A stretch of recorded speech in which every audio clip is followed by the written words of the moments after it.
Right? Okay, good. No problem. All right. Welcome everyone to day 2 of the Small Island Developing States IGF, the third IGF. And for those who don't know, IGF stands for Internet Governance Forum. Welcome to those online, particularly, and of course to those colleagues in the room who are returning from their lunch. Welcome as well. My name is Tracy Hackshaw. Along with Maureen Hilyard, I am the co-chair of the Dynamic Coalition on Small Island Developing States in the Internet Economy, which is a United Nations IGF, what we call a DC, part of the intersessional work that happens between the annual IGF events.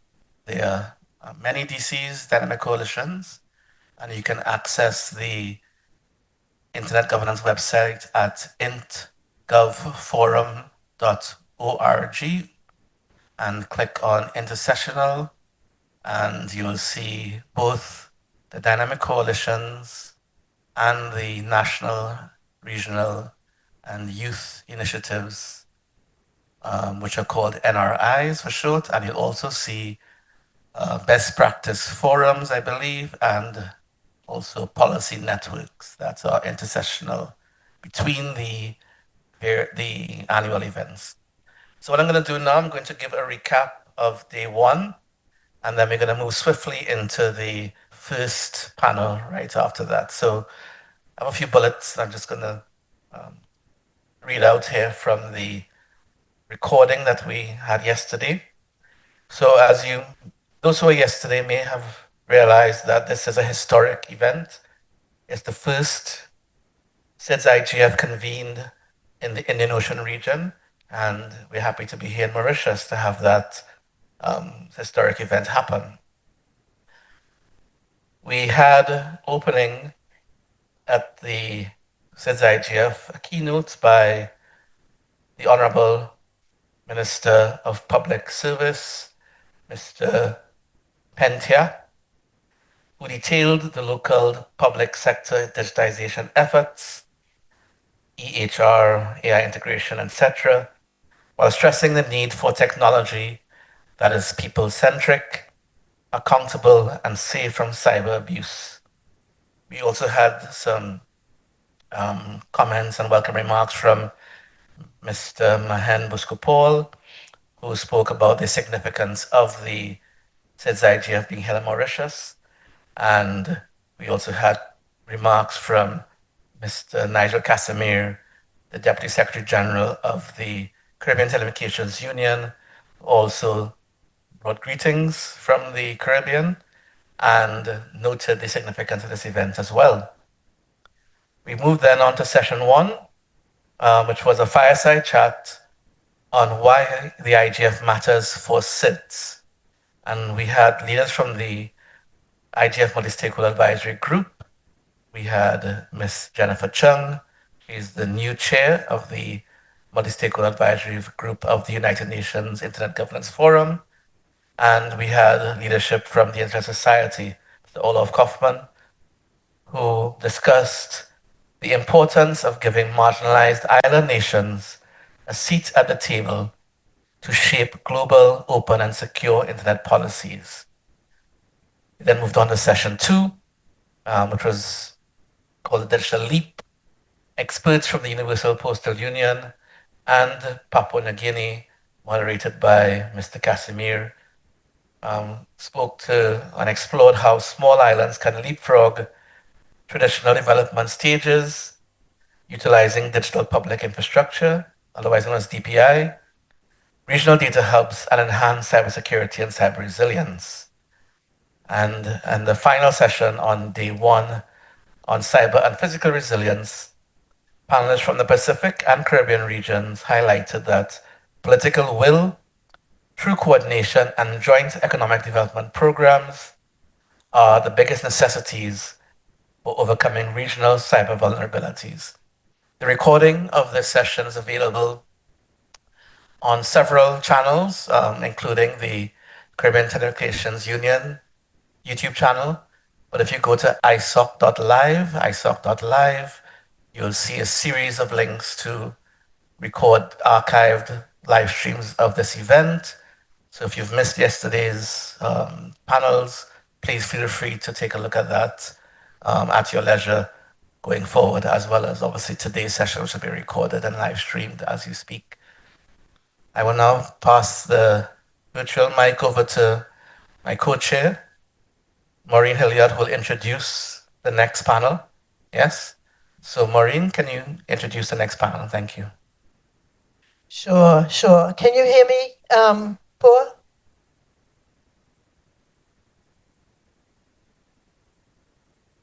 Yes, sorry, took me a while to okay, unmute. That's cool. Oh, Deirdre can't very well. Deirdre, you had a hard time yesterday as well.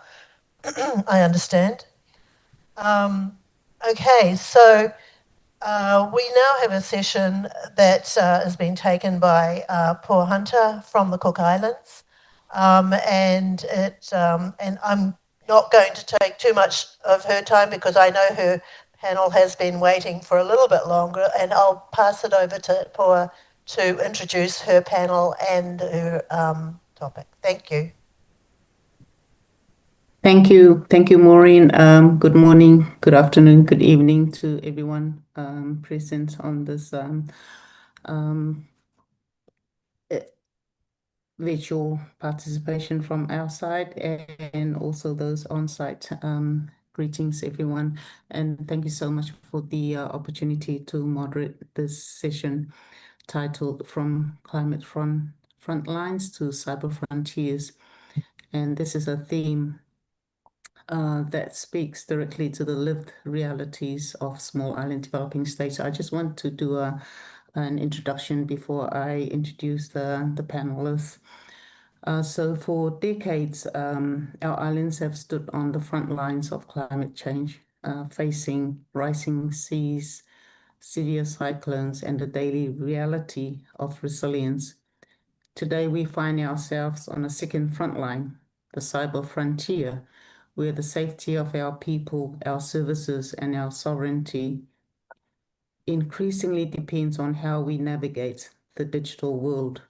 A powerful example comes from Tuvalu, whose Digital Nation initiative shows what this intersection looks like in practice.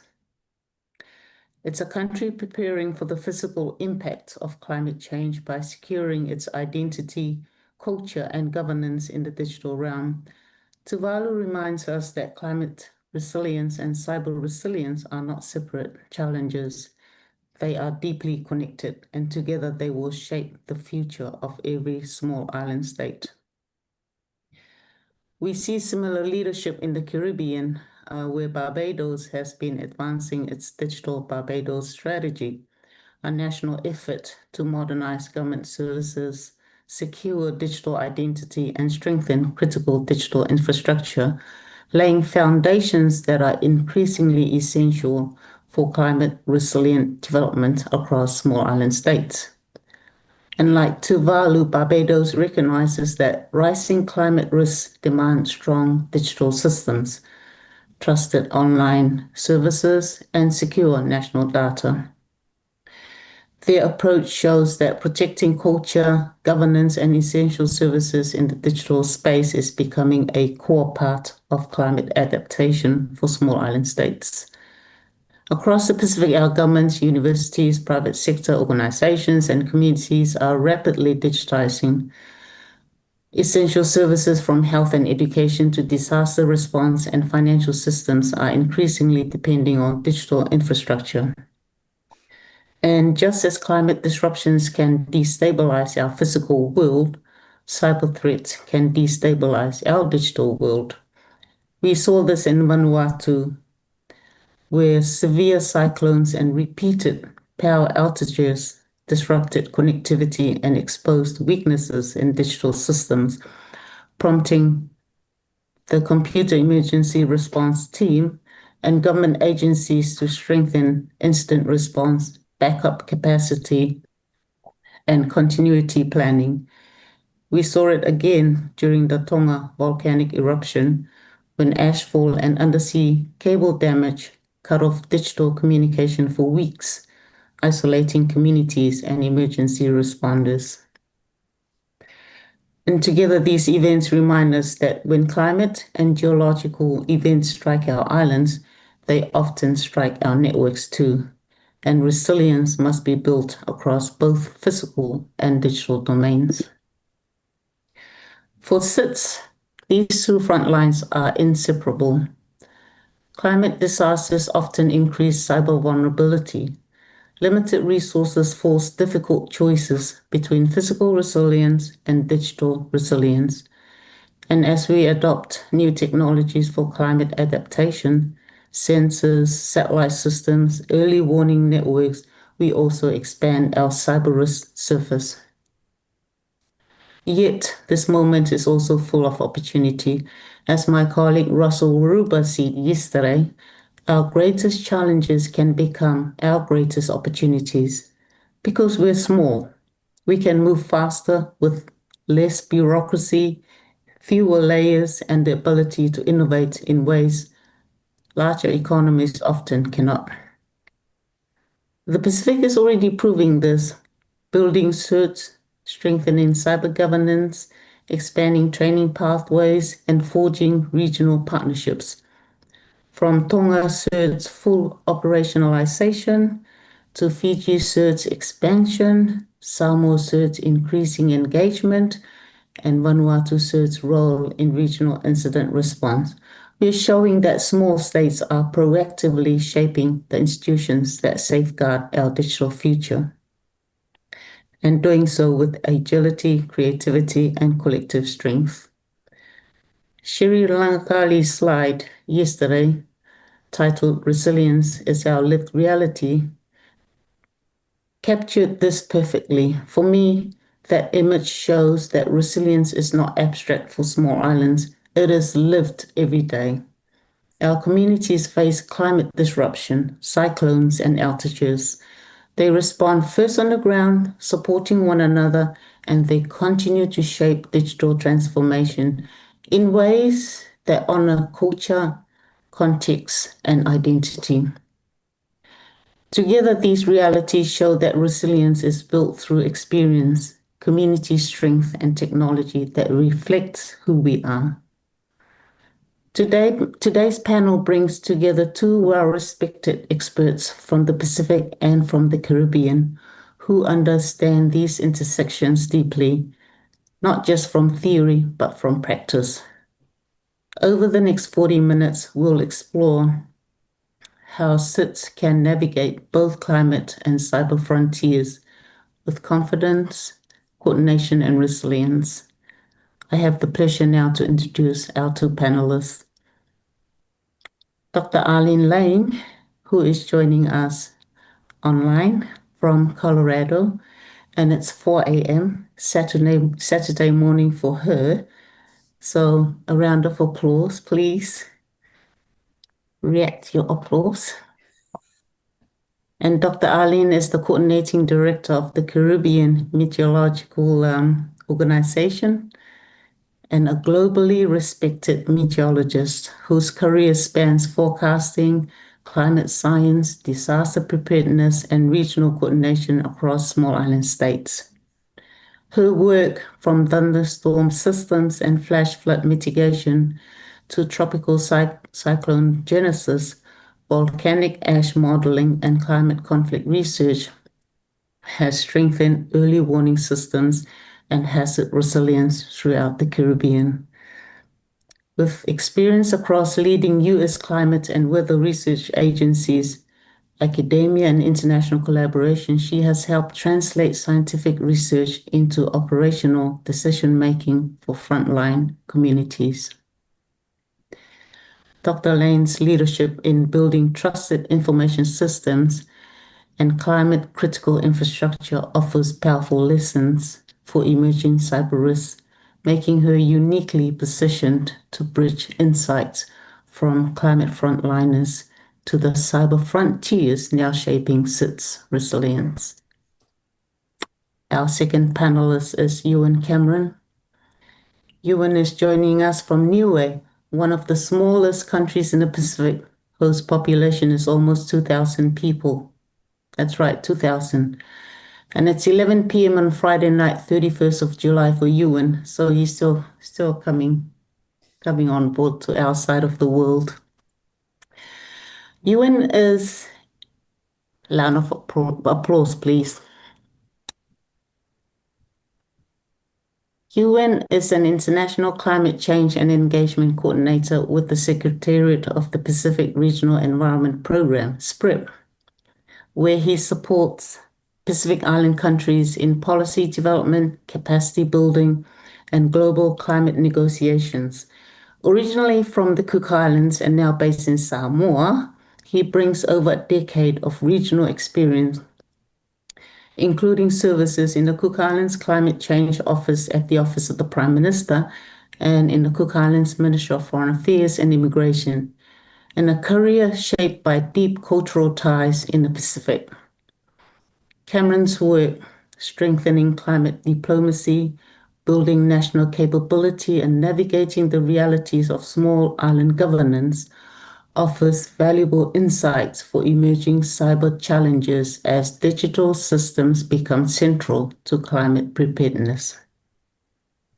His regional perspective, grounded in lived experience in the region, brings a practical and people-centered lens to the evolving space where climate resilience and cyber resilience increasingly converge. I'd like to hand over now to Dr. Arlene for her presentation on the Caribbean Meteorological Organization and Regional Coordination. And while she's presenting, please feel free to share your questions in the chat. We may not be able to address all of them during this session, but I kindly ask the Secretariat to collect those questions so we can continue to exchange between our wonderful panelists and our engaged audience beyond today. Thank you so much, Dr. Arlene. Thank you, Ms. Lewis. Thank you so much for that lovely introduction. If Ms. Lewis could share this, my presentation, I would begin, because I don't think I have the ability to do that. Or actually I do. One moment. Yes, I yes. beg your pardon. I do have that. Okay.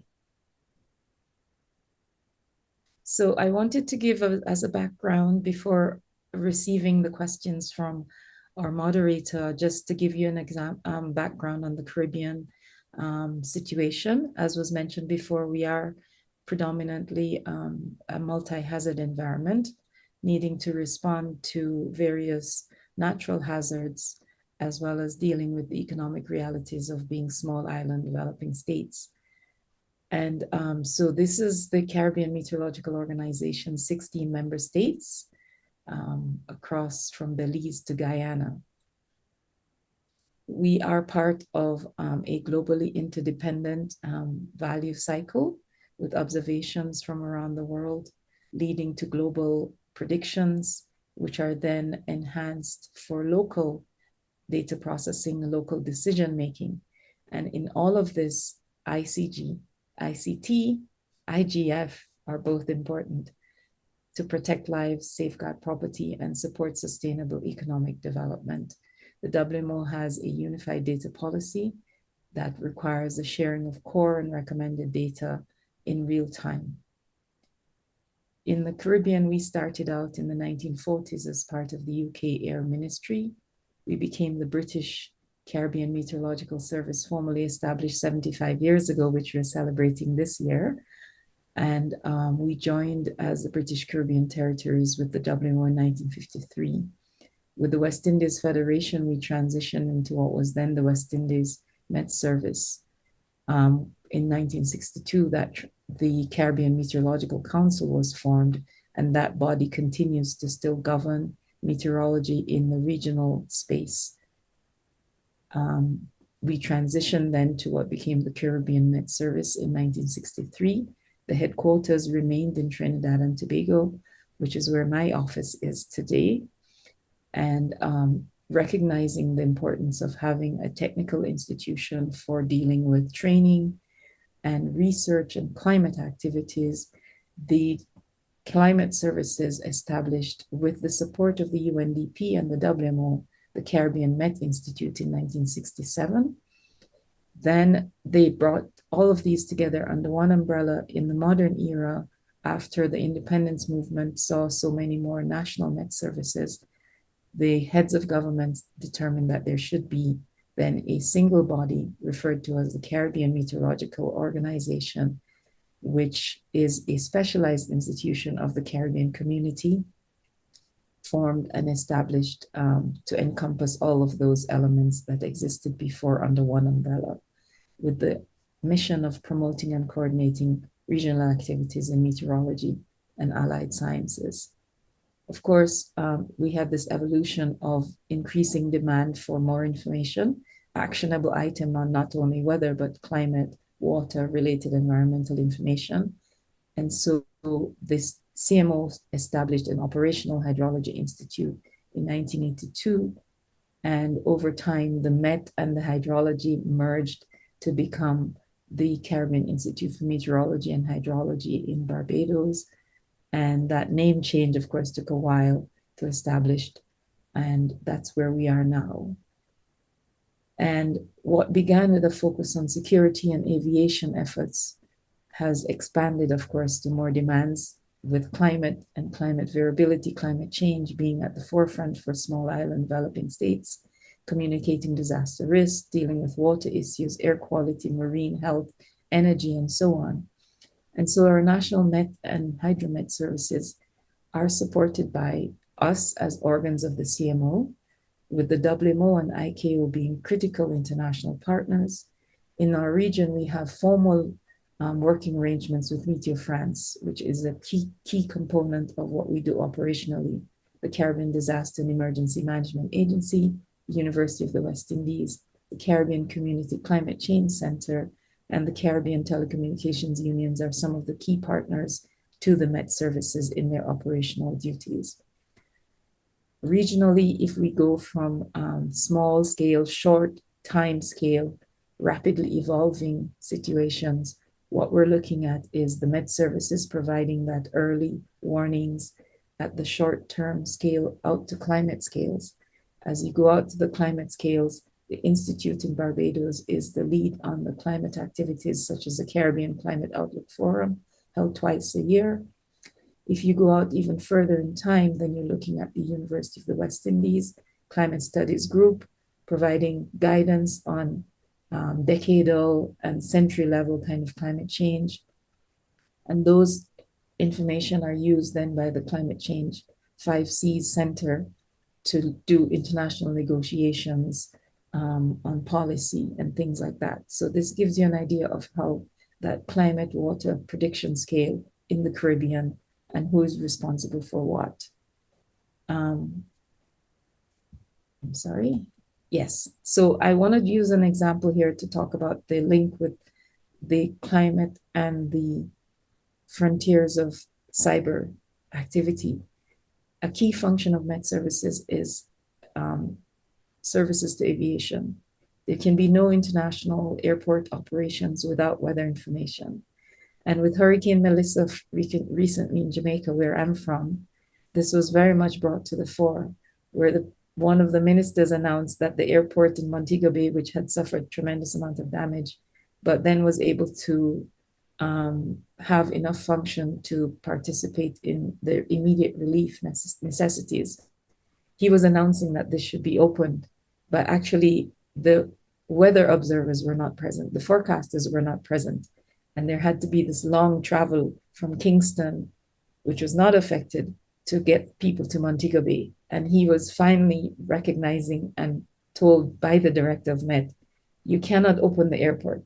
It needs weather information. It needs the forecasters. It needs the observers. And so it was brought to the front that a lot of people suddenly recognized that, oh my goodness, you cannot have this kind of safety, emergency response, humanitarian assistance, disaster relief operations, and national resilience without weather information, without the forecast office being present. And so this is that linkage between this critical infrastructure that is normally a routine activity, but is now part of a key multi-hazard early warning system that has to include all of the responses for key information from the Met services. This gives you a quick overview of how those are connected. But I'll move on here showing that interdependency during a hurricane, which is our major disaster in the Caribbean. The Met services are providing warnings, alerts, terminal aerodrome forecasts, and significant Met for air navigation and all the other things that are involved for public early warnings. You have the providers needing more information for planning. So what you have is an involvement of the Met services before the event, during the event, and after the event. And all of these are contingent on having appropriate internet governance systems in place, redundancies in place to deal with all of that.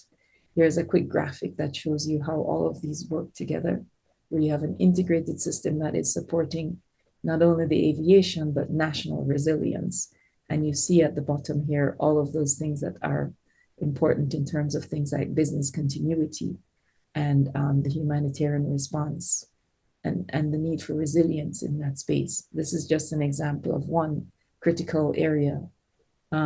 Business continuity management for Met services and hydromet services became very, very clear to the WMO, especially in the pandemic era and following, of course, the dramatic eruption in Hunga Tonga and disruption in Met services that has happened, for example, in South Africa, having a cyber attack, power outages, and so on. So we in the Caribbean, we have been developing business continuity management for our Met services. And we're recognizing that this is really important to allow the Met services to continue to serve even under severe stress. And this is quickly showing you some of the components of that, the operations that are necessary, organizational structure, existing backup and workaround procedures.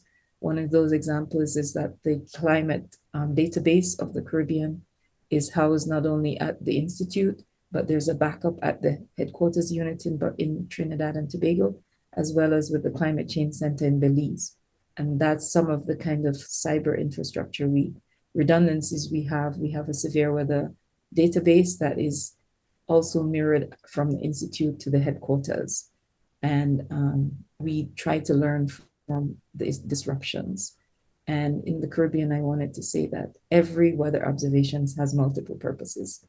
The same observation supports hurricane warnings, allows the community to prepare and the government to prepare, and also critically, the airport and the hurricane contingency plans. And leaving you with that, there has to be an integrated multi-hazard early warning system that allows the Met services to be that authoritative voice and to maintain their operations throughout crises, and protecting lives and critical infrastructure helps to build a safer and more resilient Caribbean. Thank you very much. Thank you so much, Dr. Arlene. That was an amazing journey, starting back in 1941. That's like 85 years ago, and transitioning from WMS, CMC, CMS, CMI, CARICOM, and now CMO. Well done, congratulations, and also showing the power of coordination, partnership, and collaboration, and how critical infrastructure matter in responses. So amazing work there, Dr. Arlene, and also the development of the integrated systems. Well done. I don't see any questions in the chat, but I'm sure as we go there, I'm expecting there will be some questions for Dr. Arlene and also for Ewan after we've gone through the questions. I want to pose a question to Ewan, but Ewan, please feel free to share any insight you have before diving into a response. So the question here is, when cyclones or other strong weather damage our critical infrastructure like power, roads, and communication systems, it can also cause problems for digital and online services. Why do you think climate disasters lead to cyber problems too? And how is getting ready for climate emergencies similar to getting ready for cyber attacks? Ewan? Thank you, Pua, for the question, but also thank you to Dr. Arlene for that amazing presentation.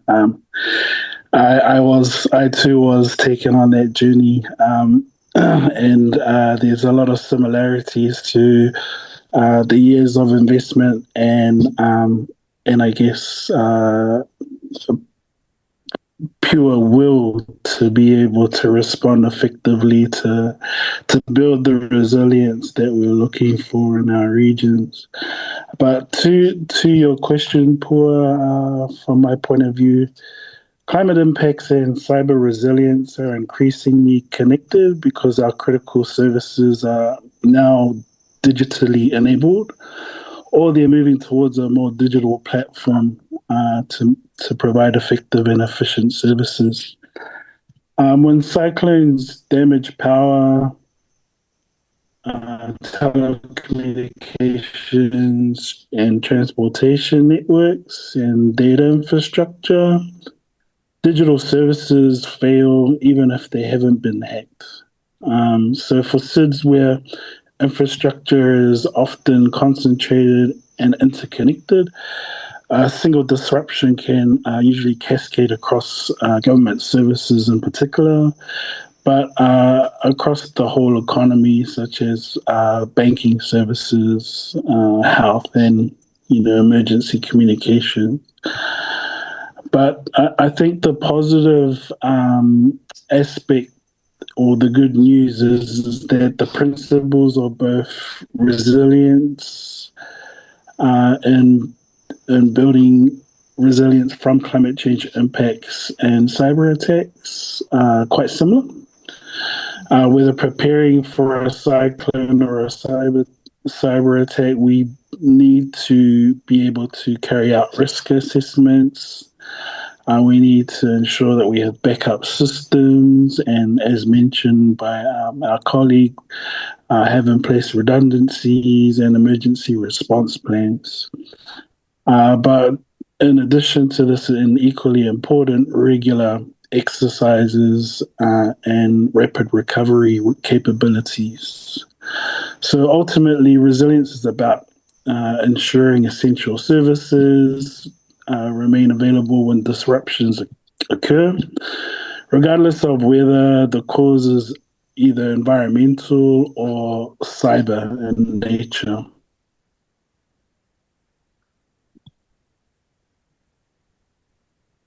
Thank you. Thank you so much, Ewan, for that. And I'm looking at Dr. Arlene, if you'd like to weigh in as well. Okay, I wanted to just, of course, echo what was said before, but also to note that one of the things that we have been transitioning to within the meteorological community is what's referred to as impacts-based forecasting services. That is recognizing what the weather will do as opposed to what the weather is. And so in that regard, it means preparing information ahead of time in terms of understanding what are the effects that you expect to have with particular weather situations. What are the effects expected to have with particular climate situations? We're dealing right now, for example, with El Nino. And so with a strong El Nino in the Caribbean, for example, we expect to have unusually dry conditions in a lot of places. So you have to prepare in advance for what does this mean? It may mean in some cases less access to electricity. In Western Jamaica, for example, we have a hydroelectric power station about 1.5 miles from where I grew up. And when you have reduced power, then you have to make contingency plans. And that is very much related to climate information being provided by the meteorological services, by the WMO, and other partners within our region, then being used to prepare contingency-wise for reduction in power because of loss of hydroelectric ability, And then also that is understanding what would be the impacts of the climate variability and using that information effectively to prepare.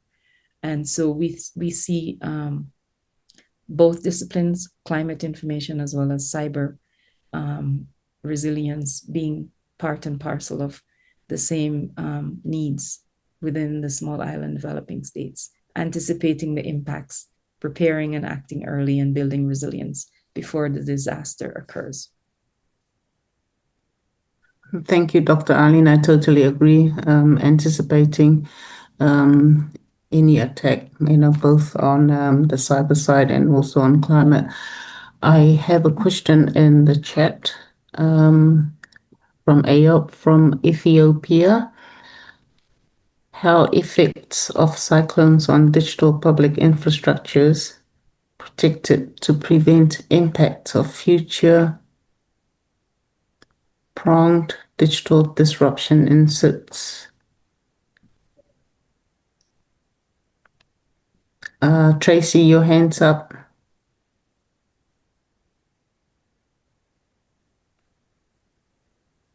Thank you. I also have a question, but I don't know if you want to answer Eob's first, but I'll ask my question.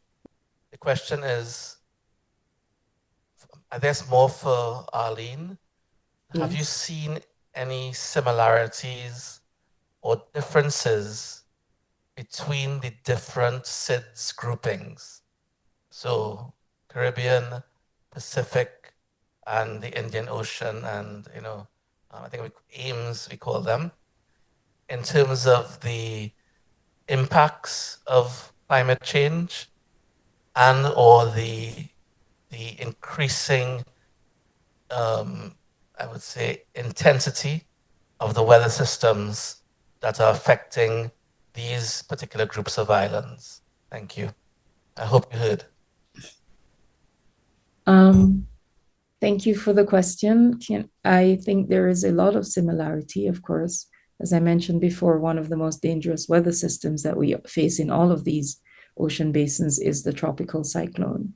And we have seen an increasing number of very rapid development in intense record-breaking storms. We have that happen recently where our forecasts actually have become incredible. Just recently in the Pacific, we had rapid development of a super typhoon within 72 hours. But the forecasts were able to say that this is something that was possible. What I see in terms of our ability to be resilient with regard to the cyber infrastructure is that of the importance of regional institutions, because no single country can provide what it needs in response to a massive hazard like a Category 5 hurricane. You have to rely on regional partners, international partners, to be able to support your ongoing operations in country. We saw, again, I speak to Jamaica just because that's where I'm from, and that's the most recent dramatic example we have in the Caribbean, where the ATMs went out. And so suddenly you had to be dealing with a cash society because only like 8% of the ATMs were working in Western Jamaica. I think one of the things we have to do within all of these island spaces is to prepare more effectively ahead of time and be ready to manage locally before international help arrives, because that's a reality. It may take the fact that, for example, the airport may be damaged extensively. We have within the Caribbean and within our Met services, we have backup facilities where if Barbados's Met service goes down for some reason, then Trinidad and Tobago will take over their services. If Jamaica goes down, Cayman Islands will take over, and so on. So we have existing forecasting arrangements and backup arrangements for each island to help each other out. But we also have technical and technological support as well. We have GeoNetcast as one mechanism for using satellite information to continue operations of the Met Service, where information can be brought in and then relayed out, so that you're not only relying on the infrastructure in country, the cable systems in country. We've also been, of course, with recent activity of the CTU, we're enabling now cell broadcasts of alerts to, that is a project that is now starting. So that's another mechanism to get information out to persons so that they can be better prepared. I think also the governance structure of the Caribbean, we are fortunate in that we came from a single colonial system and then continued to enhance those connections, even though we are independent countries in this modern era. That community, that Caribbean community, and the fact that our institutions like the University of the West Indies train and educate persons from all over the regions, and they develop relationships that then are valued and useful to meet these new needs, to meet these new challenges within our regions, so that institutional cooperation, that institutional coordination is really key because no small island by itself could respond effectively. So I think one of my main things would be regional coordination, regional collaboration, and the connections of the community to the regional, to the international. Thank you so much. Can I just ask a follow-up? Can I ask a follow-up to that? Is that you, Tracy, talking? We can't hear you. It's Yes. very soft on your side. If you can speak up, please. I'm speaking quite loud. So I'm going to just do the follow-up. Thank you. I just want to get back to that collaboration point, and I want maybe bring Ewan in. The discussion yesterday talked about collaboration on cyber resilience and digital public infrastructure and so on. I'm just trying to bring maybe to the fore a discussion whether we can collaborate across the groups of islands, given this is a SIDS IGF, and trying to see if we could tease out the possibilities of each of the groupings either sharing technology, information, and or sharing, I don't know, platforms. Because my understanding is that in the Pacific in particular, there is a concern about disappearing islands. The islands themselves are sinking, as an example, right?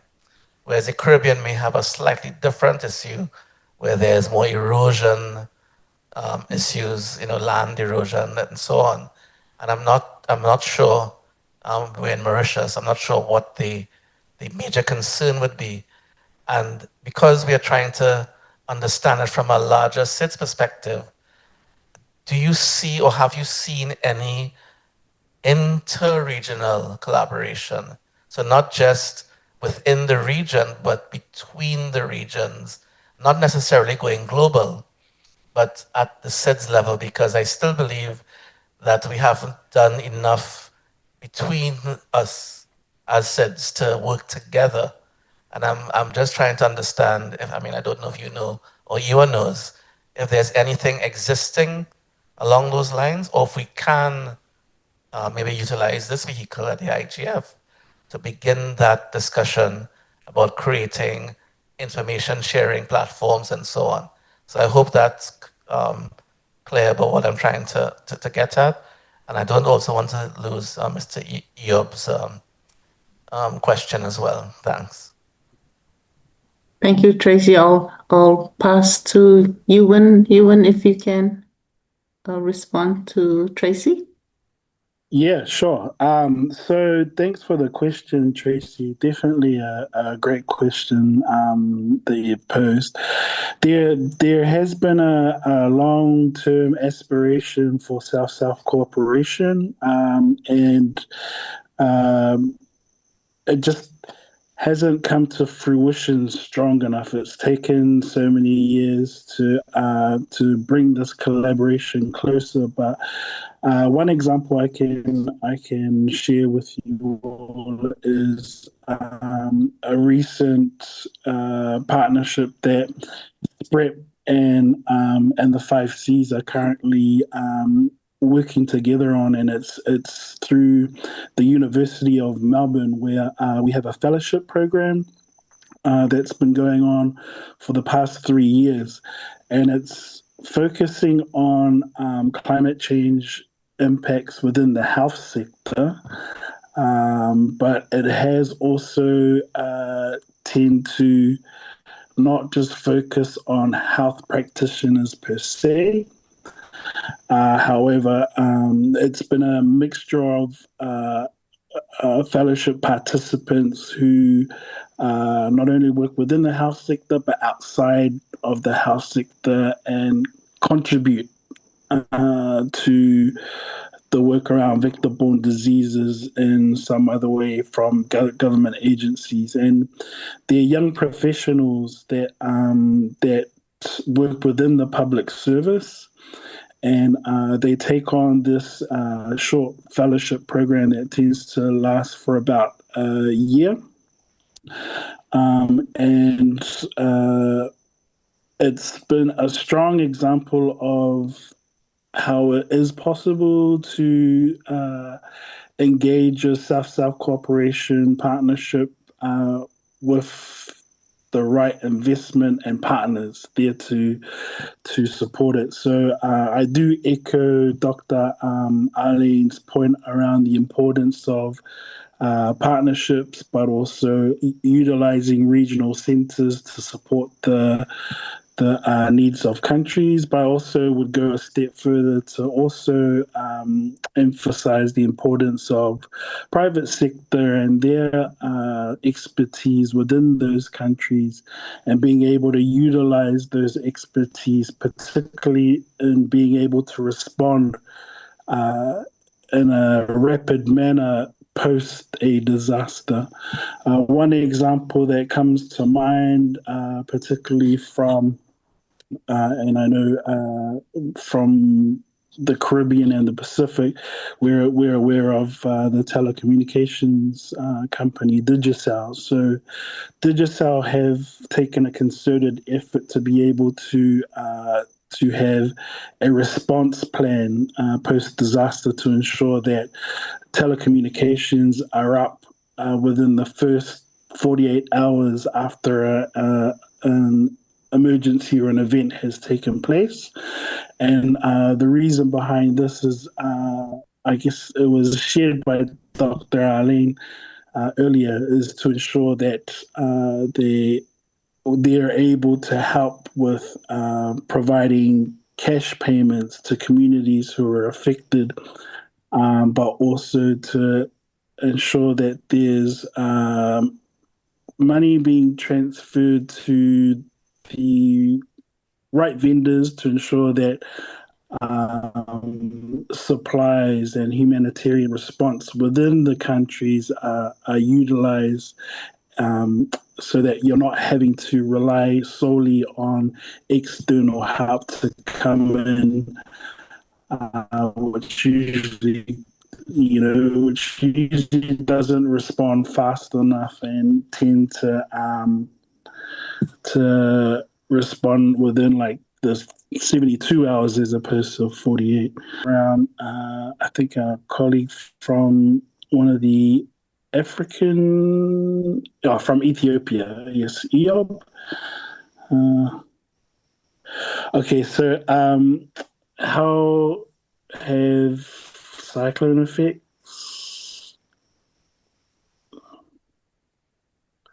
Yeah, so I guess to Eob's question, one of the most important activities that has helped informed decisions and actions have been risk assessments. And so through those risk assessments, when we talk about building back better, We utilize those risk assessments to ensure that they're able to withstand a particular category cyclone that is likely to threaten a country within the region.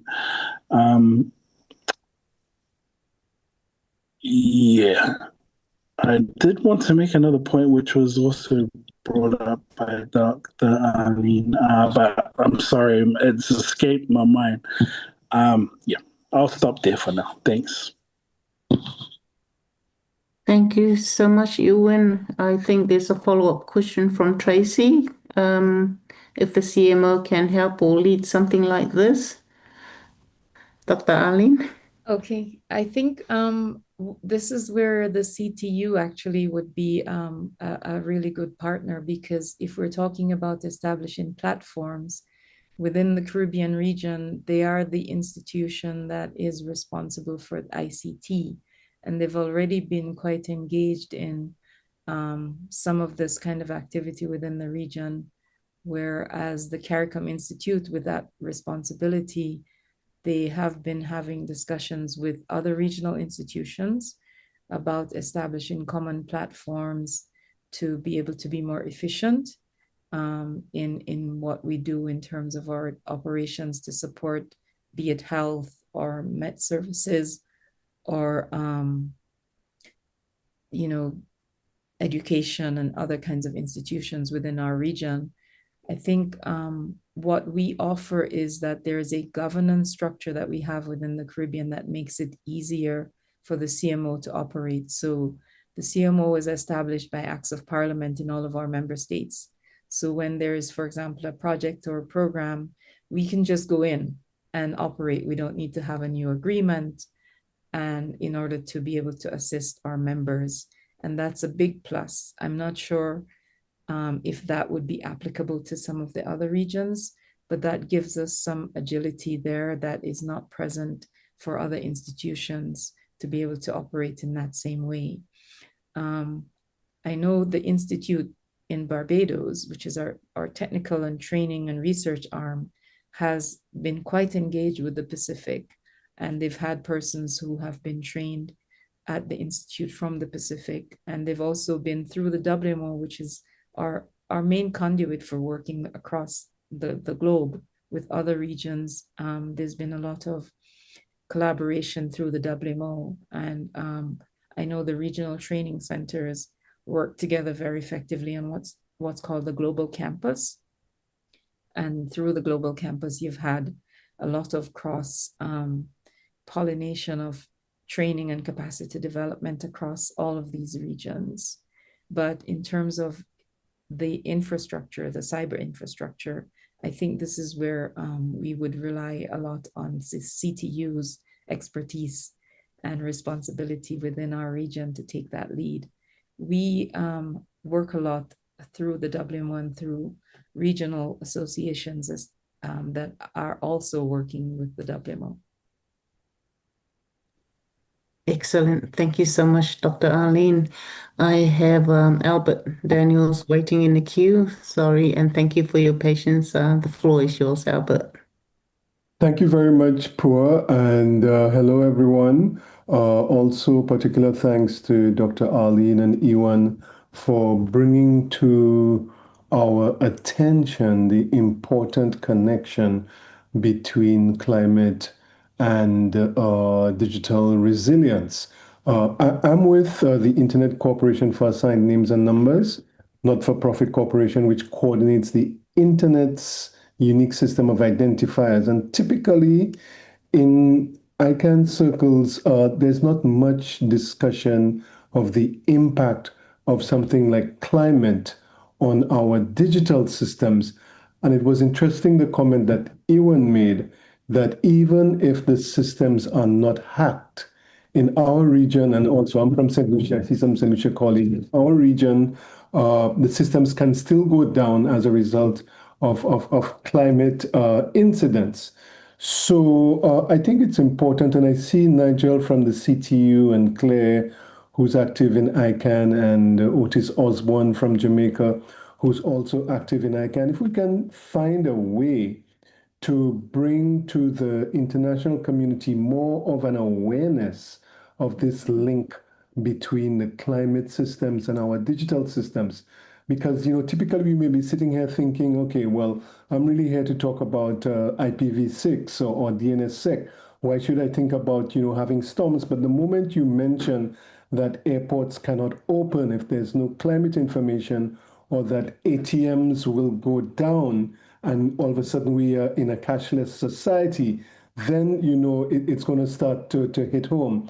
So Nigel, I'm wondering if maybe at the session for SIDS that we plan to have in Bali, if we can put that on the agenda for the SIDS at ICANN session, so we can start this dialogue. And this is also why it's important for us from the SIDS community to be more involved, more active in the international communities, because they will not understand this peculiar problem that exists in SIDS unless someone actually speaks about it. So it was less of a question and more of a comment, and I'm really happy because, I got up also early in the morning and I'm wondering, well, okay, so why am I getting up to hear about hurricanes? I really should be hearing about, the DNS system and internet traffic and so on, but now I get it.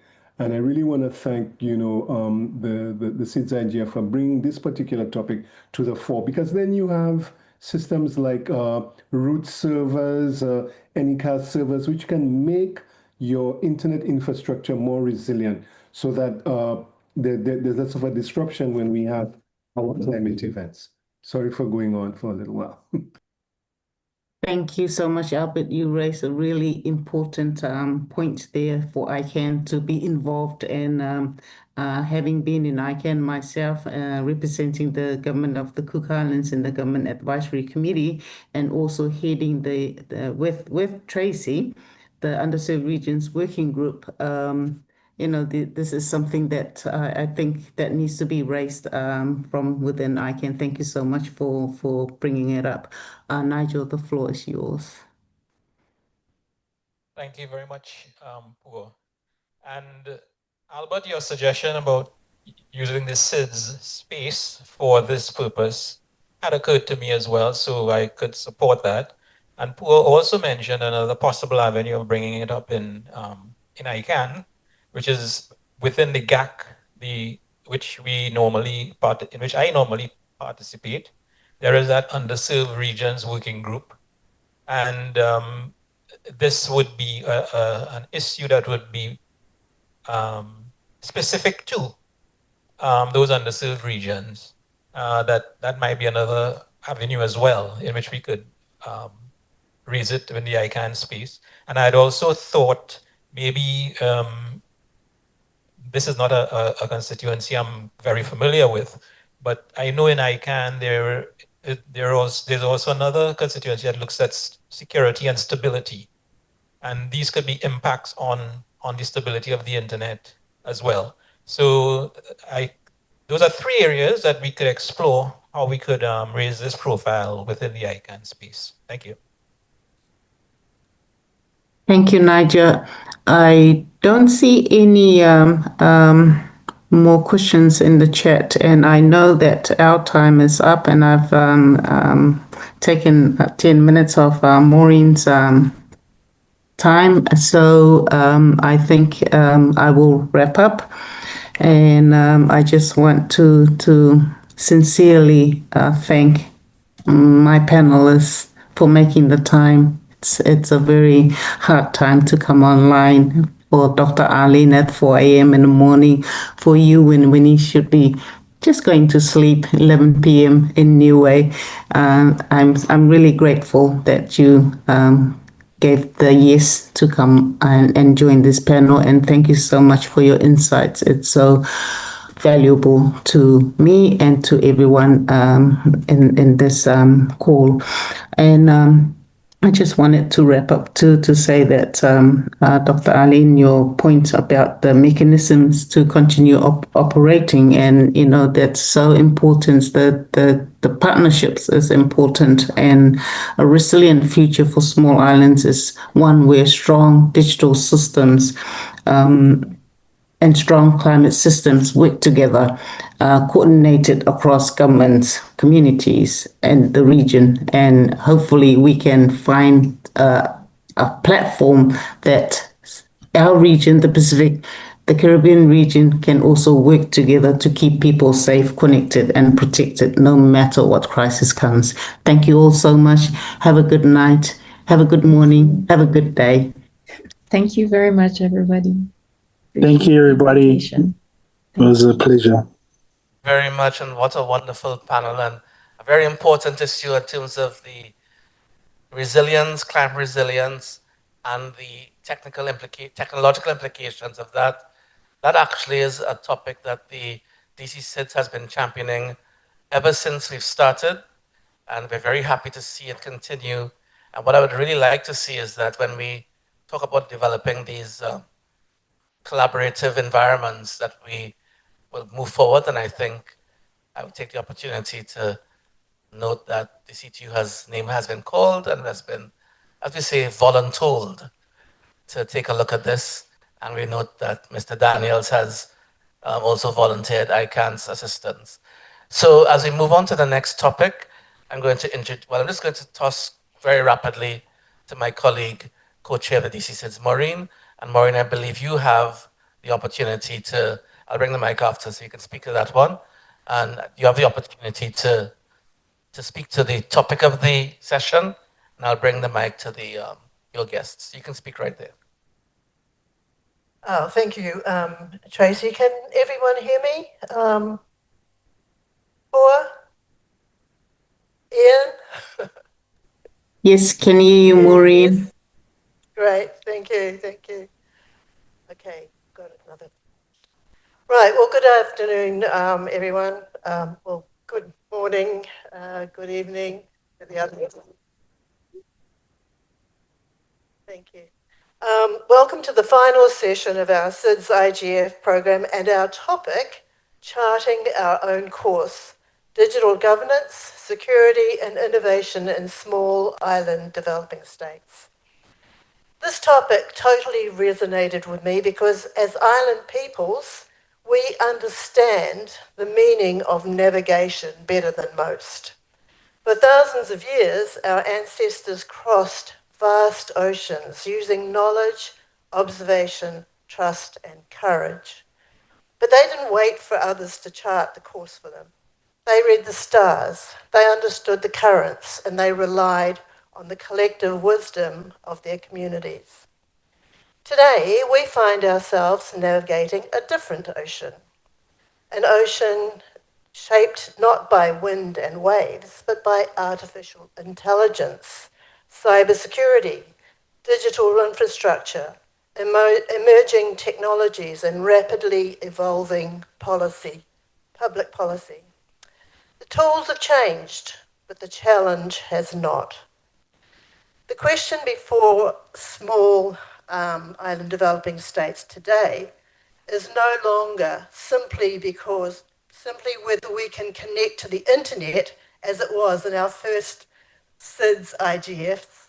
It's whether we can help to shape the digital future, or do we simply adapt to decisions that are made by others? That is why the title of this session is so important. Charting our own course. It's not about isolation or independence from the rest of the world. It's about ensuring that SIDS have the confidence, capacity, and the partnerships to contribute our own perspectives, our own knowledge, and our own priorities to global digital governance. Because our circumstances are unique. As we've just heard in our last session, we understand resilience, we understand climate vulnerability, we understand dispersed populations, we understand the importance of language, culture, and identity. And increasingly, we understand that these perspectives are valuable contributions to the global conversation. They're not exceptions to it. This session will explore how SIDS can move from being participants in digital transformation to becoming active architects of it. So today I have three speakers, each of whom will represent a different part of that journey. I'm going to give them about 8 to 10 minutes each, max, and they can have, so that we can have questions from the audience as we had in our last session.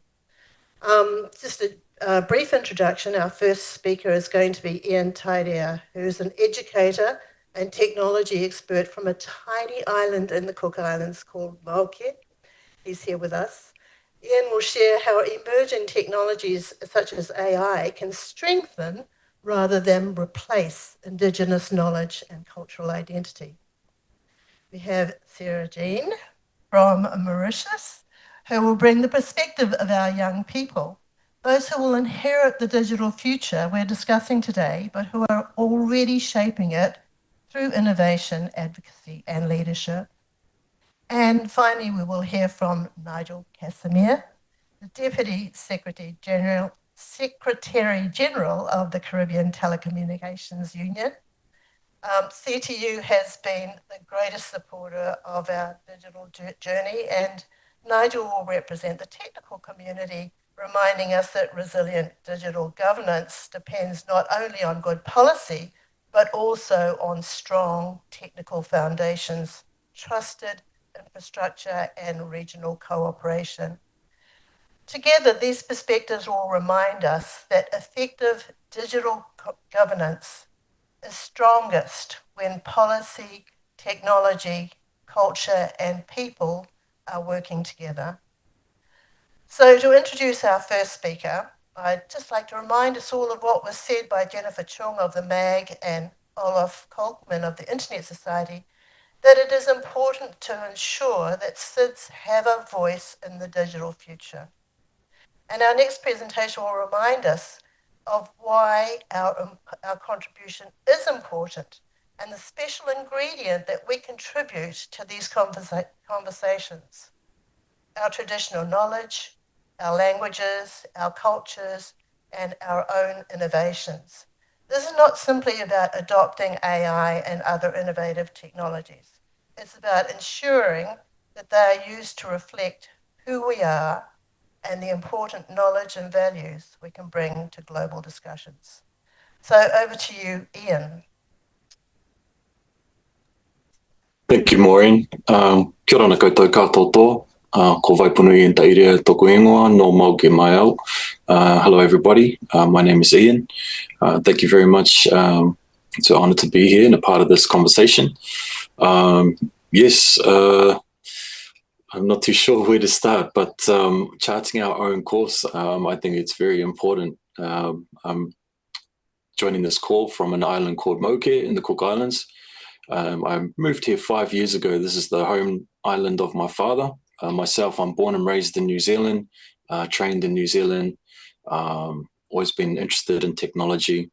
And I guess coming to a small island like Moke, where the population is kind of around 250 people in our community, and we're probably declining.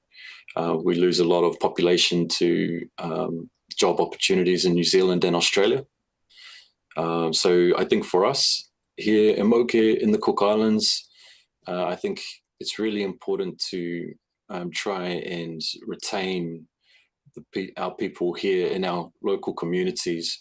And so in order to do that, we need to be able to provide economic opportunities, job opportunities and things like that, so that they no longer look offshore for better and brighter futures. So I'm constantly thinking about, you know, what can we do? What can we do in our communities to make them want to stay and make it viable to stay? So I think for us, one way to do that, especially when we're talking about the internet, digital technologies, it's a massive opportunity. It allows you to access the global workforce where the opportunities are without having to leave your small island community. So I think for small islands, I think digital technology skills and the access of the internet is a massive opportunity. And with Starlink becoming available has, in my opinion, been a very big game changer. I think before Starlink, internet access was very expensive in our region, and it almost made it prohibitive. And so with the Starlink coming along, it's only a very short amount of time. We're only talking about maybe 2 years that it's really become adopted. So even the roll-on effect of that is that even our school systems, our teachers are kind of just catching up in terms of offering internet access to their students, and how do they use this internet to teach their classes. So I would say we've got a little bit of catching up to do, but there's also a lot of opportunity there. So I'm quite passionate about that. So I teach at our school here. We have an area school with 45 students, and you know, we don't have a lot of resources, but we managed to tap into you know, old devices from New Zealand, and you know, once we have the hardware, you know, you need a computer to access, you need an internet connection to get that access, and we provide as much you know, technical, practical, hands-on skills that they can see how this tool can be used in ways that can affect their world and their environment and their community. So yeah, we have the Moki Tech Academy. We're also working on some e-learning platforms called Galaxy Maps. And, you know, so we're just really, personally myself, I'm focused on education space in digital technologies. And then I'm also thinking about how can we make the implementation of technology relevant to our island communities. So I'm looking at things like Internet of Things, IoT, deployments in plantations. You know, because we have such a small population, we even though we have massive agricultural opportunities, our soil is very fertile. You know, we're in a tropical climate. We could be producing, growing food and selling it to, you know, Rarotonga, exporting. You know, these are some of the economic opportunities available to us, but the biggest barrier to that is the labor. So a lot of our community is kind of at the end, it's the older, you know, a lot of older people, and then a lot of very young children. And that sort of band in the middle are the ones that go overseas. So it's quite hard for them to get into food production, planting. So it's things like, how can we automate some of those things? So it's kind of like, you know, I've got some stuff here I'm testing on the bench here, like just doing a water pressure meter in the water tank that tells you how much water you have in your tank. You have a soil moisture sensor that tells you when the soil is dry, tells the valve to open, to go into drip irrigation, which then goes into rows that have weed map. So that eliminates labor, really intensive labor stuff like weeding, irrigation. So just little things like that. So yeah, for me, charting our own course, I think we have a massive opportunity with the internet, with this digital economy. And I think for it to become a reality, we really need to have strong education programs that really dive into the technical applications that benefit our local realities, because I think that's the impact that gets felt first, and then those opportunities that we're developing for locally will then be useful to other communities as well, that you can then share that expertise in the online space. And I think that's kind of where the opportunities are for small islands.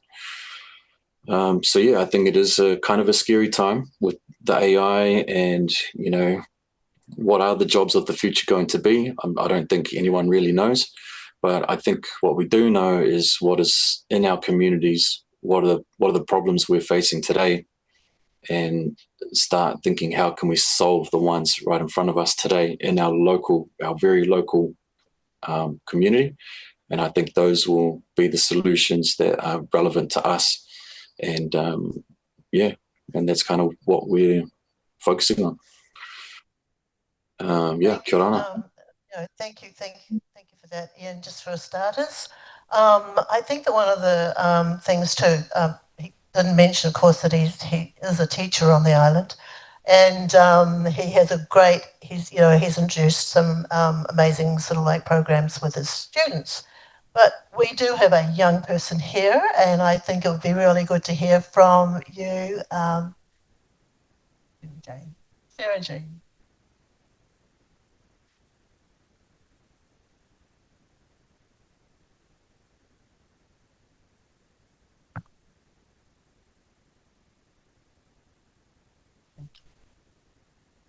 Okay. So Mrs. Maureen asked me one question. If I could change one thing, for me, if I could change one thing, it would be to give young people a genuine voice, not just a seat in a room, but a real opportunity to contribute. Young people have so much to say. They were born in that digital world. They are growing in it. And they experience its opportunities and challenges every single day. Their perspectives are not only valuable, but they are essential.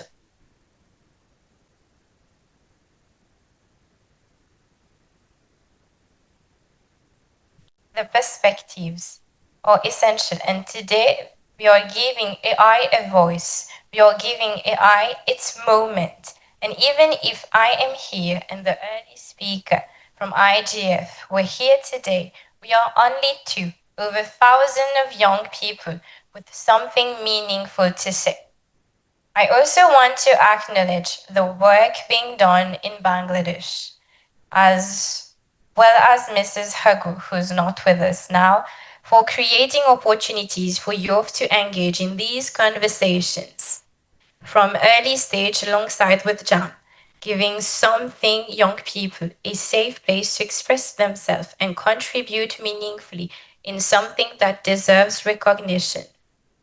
And hats off to IGF as well and Haley Movement, who did so much for young people and gave me the opportunity today to be there.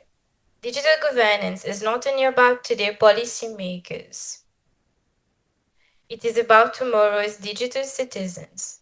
If we want a secure, inclusive, and innovative digital future, we must empower children and young people from an early age to understand technology, participate in conversations, and help shape the future they will inherit, because we are never too young.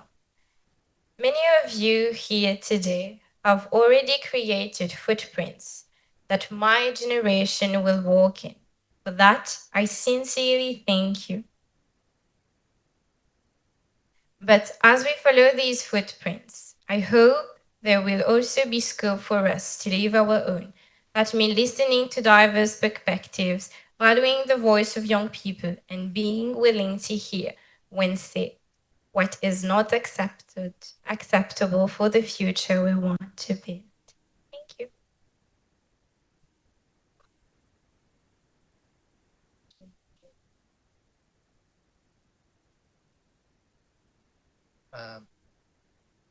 Colleagues, participants online, Maureen, I just want to add to what Sarah has been saying, just to bring it from our DC perspectives and taking the point for Mauritius.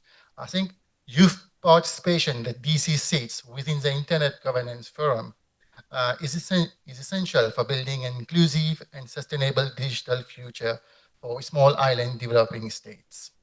In Mauritius, young people have a unique opportunity to contribute their perspective on issues such as digital access, innovation, and climate resilience, ensuring that national priorities are reflected in good discussions. That's why we are holding the SIDS in Mauritius in the Indian Ocean. I also believe by actively engaging, sharing ideas, and advocating for their communities, Mauritian youth, like yourself, Sarah, can help shape policies that strengthen both local and regional digital ecosystem for the future. That's what Mauritius is looking forward, and this is what I believe the youth should be looking forward, and we should, as a DC coalition, provide that platform to move ahead and take it to further UN, IGF, international, or international forums. Thank you, Maureen. Thank you for that. Yes, and it really does bode well for the for your young people within in Mauritius. That's really lovely to hear from Sarah. Nigel, the technical perspective. You know, like, I mean, what can we do to sort of like ensure that we're actually sort of like maintaining a good, you know, that the digital journey is safe and secure and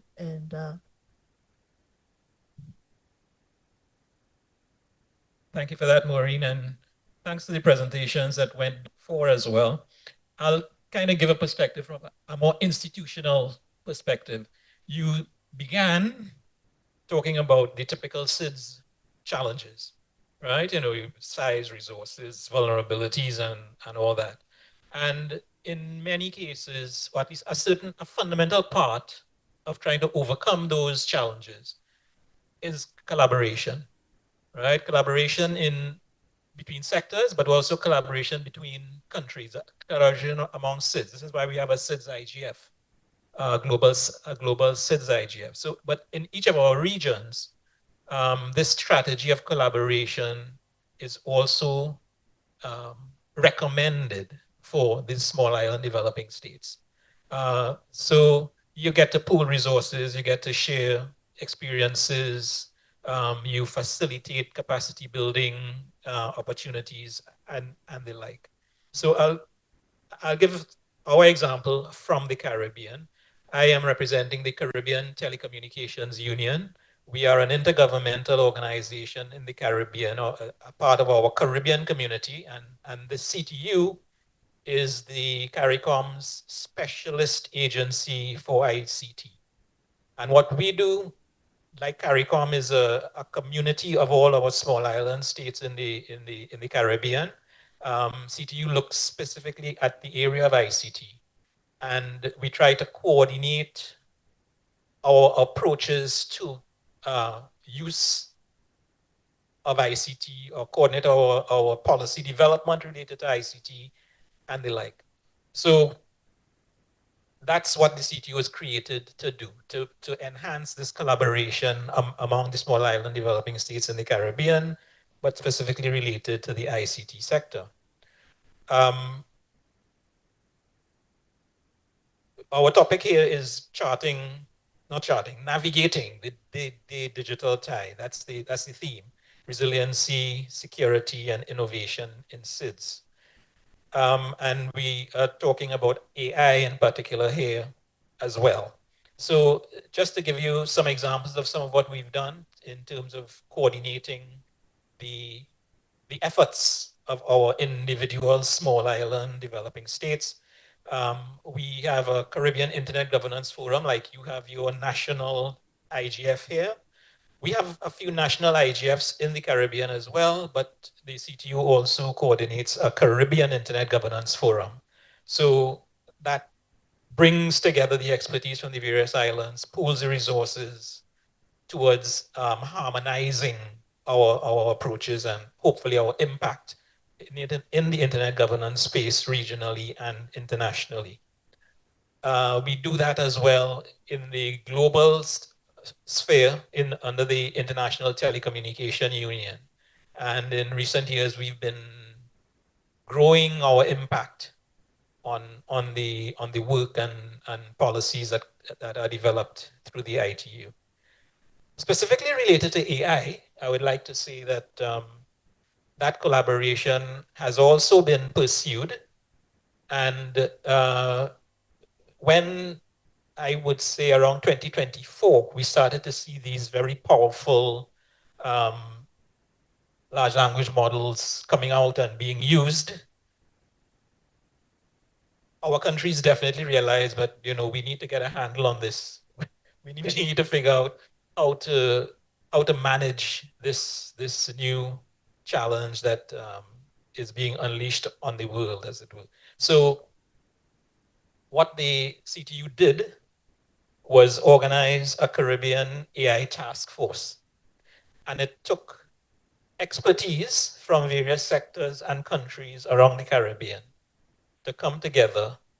And in fact, we were fortunate to have the leader of that task force be a Caribbean national, actually somebody from Trinidad and Tobago, from the University of the West Indies in Trinidad and Tobago, who had participated on the UN Secretary General's high-level advisory body on AI. So, and they had published their report, I think it was probably late 2024. And in 2025, we formed this Caribbean AI task force, chaired by Dr. Craig Ramlal, who was the participant on the UN high-level body. And they put out an interim report proposing certain things to harmonize the Caribbean's approach to AI.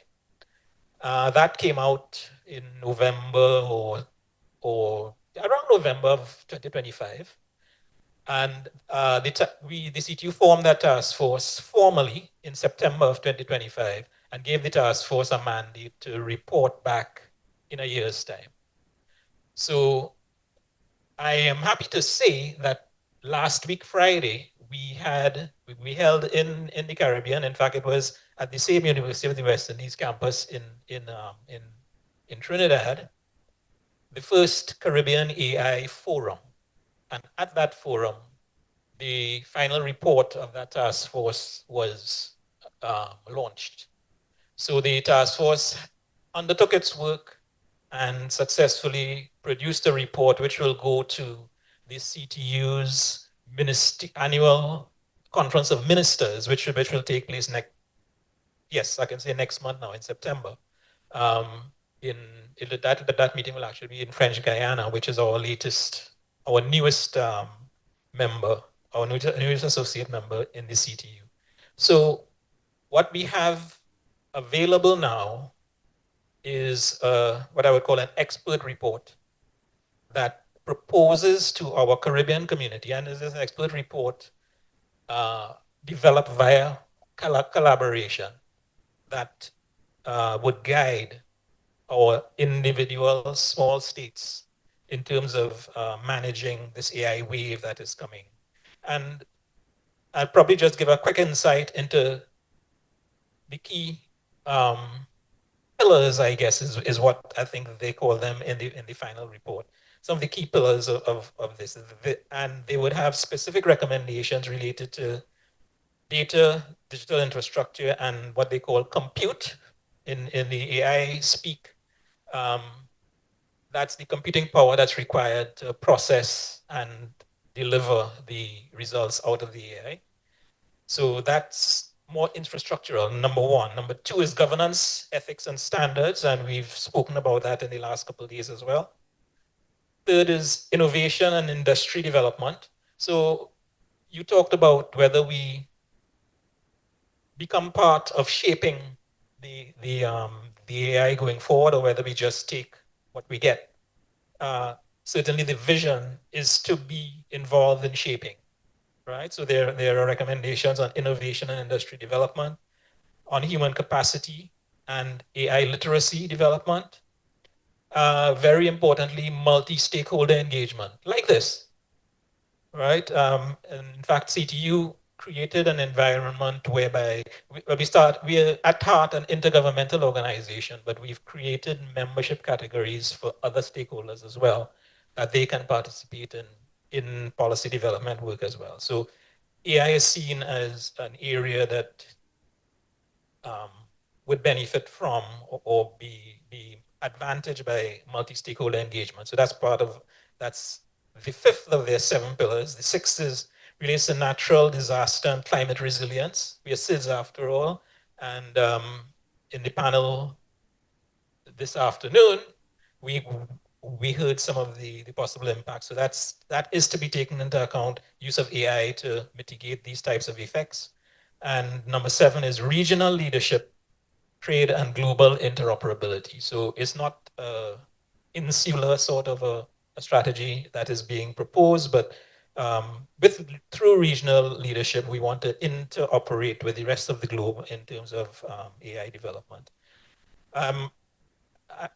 I've been talking a while, but I think I want to say as well that in the CTU, we also make room for young voices.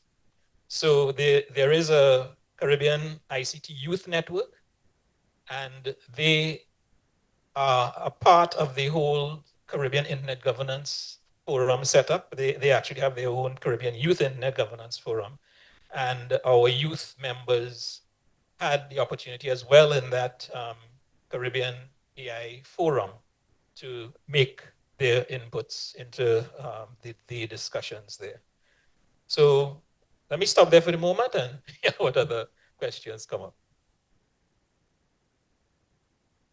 Well, thank you for that, and I also appreciate you raising the youth, the youth idea. That's something that it'd be very good to for Mauritius to be looking at, supporting what you were saying, Sarah Jean.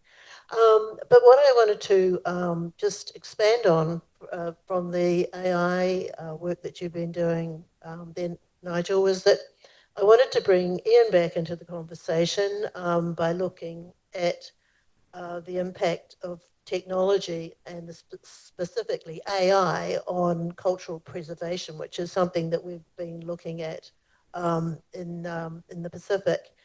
And also because, I think it's really sort of important, especially from the SIDS perspective, because I sort of have found in the many years that I've actually been working in this internet governance field that people find it quite refreshing to hear a worldview that is different from the norm.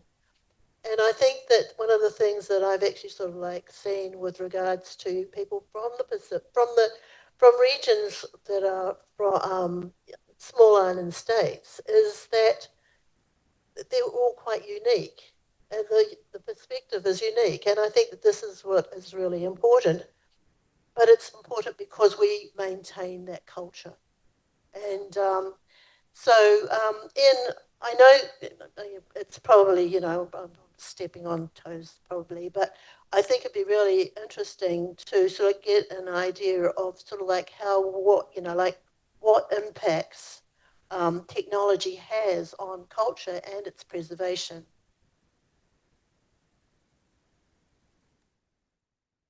Yeah, thanks, Maureen. It's really, really difficult to hear you, but I've got my speakers turned up max and I could just make out what you were saying.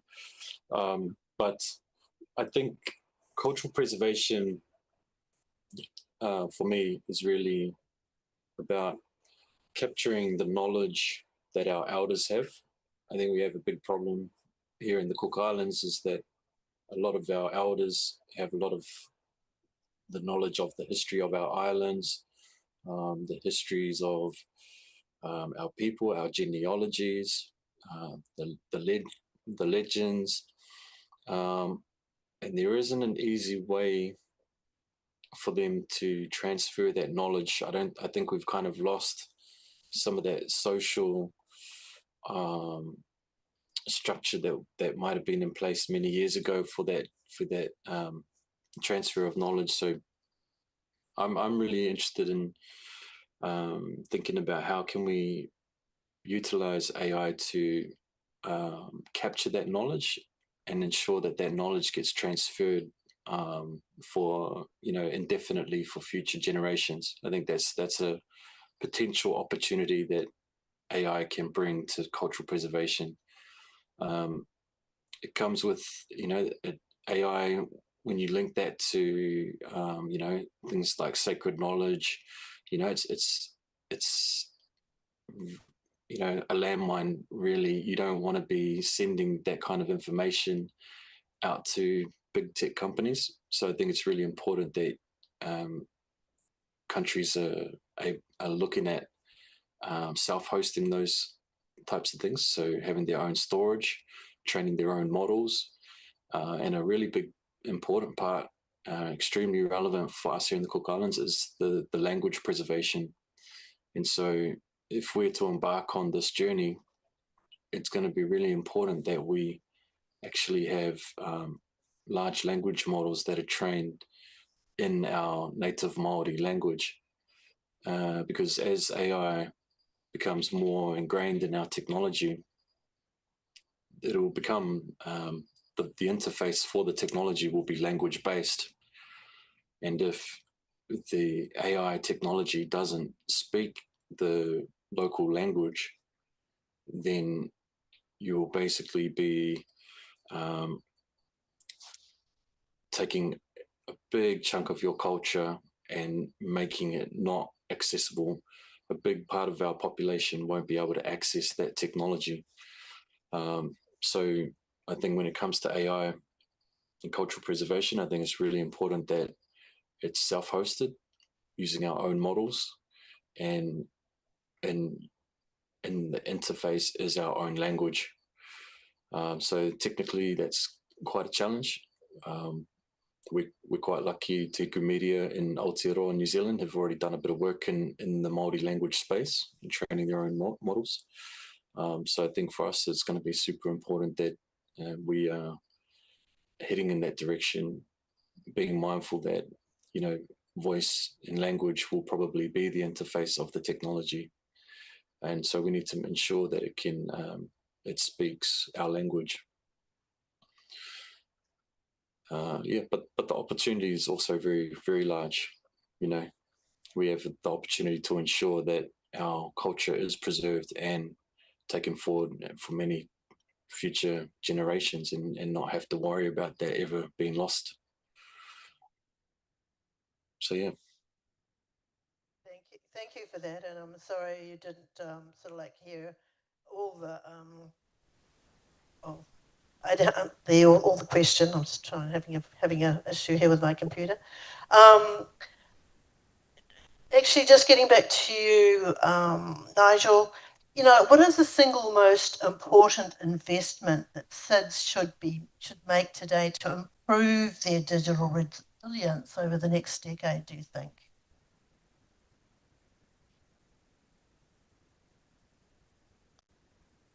You know, I don't know if I could tell you the single most.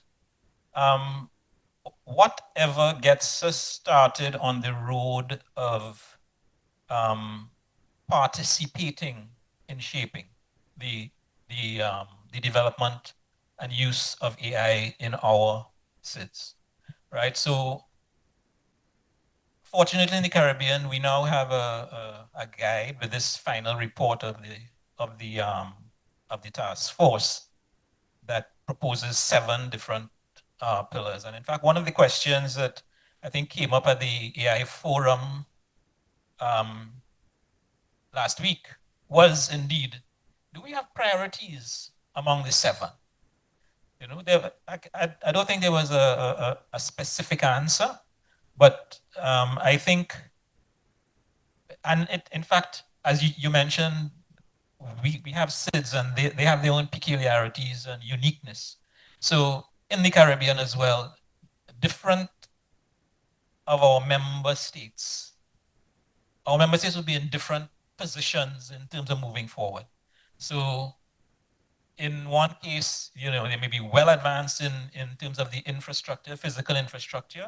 So maybe that's not the one most important thing for that one. But maybe they need to deal with more the human capacity development or the maybe the natural disaster or resilience aspects, right? So I don't know if I can identify a single, but certainly out of the 7 pillars that have been identified, a country would have to identify which is their weakest link, maybe, and that's where I suggest that they would start. I just want to make a comment too on the local language aspect. We cannot depend on the big tech to take care of our local languages, right? So if it is, so I'm saying the action is incumbent on the locals. Ian talked about it there, and I'm happy to hear that some sort of efforts are starting in that regard. He identified that they need to develop their own models and that sort of thing. I'm aware of one, and there may be more, but one particular example in a colleague of ours in Guyana. Guyana is one of the larger area countries in our greater Caribbean region. And he is working on digitizing and preserving some of their native languages within Guyana. Now, he's doing that, but I don't know the extent to which that sort of effort is being done in other countries of the Caribbean. But certainly we'll have the opportunity to learn from his experience in that what can be applied to another territory. So, and that will only come from the collaboration that I talked about. But the key point is that if our local flavors are to be preserved in the digital space, it's incumbent on the locals to make that happen. So that means we have to motivate ourselves, we have to educate ourselves. So that's, again, a part of the human capacity and AI literacy development that will have to take place.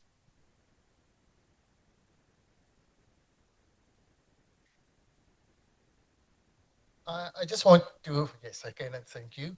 I will definitely agree with what Nigel is saying. Something different, small islands has different priorities, and this is how each nation probably will know how to adapt. We're still improving our economies. We're still developing countries. We're still trying to get out and get in the and know how to use AI. This is where government is helping. And also, what do we do with AI? Where do we implement it? Maybe small countries such as us will look at education, healthcare, and other social factors. Well, what we believe in Mauritius and learning from small island experiences, each country should first assess where we stand. Looking at the resources as well, Maureen, it is costly to implement AI facilities just directly like this. Each government has their own priorities, but based on those, AI is definitely going to help and helps the small island development states.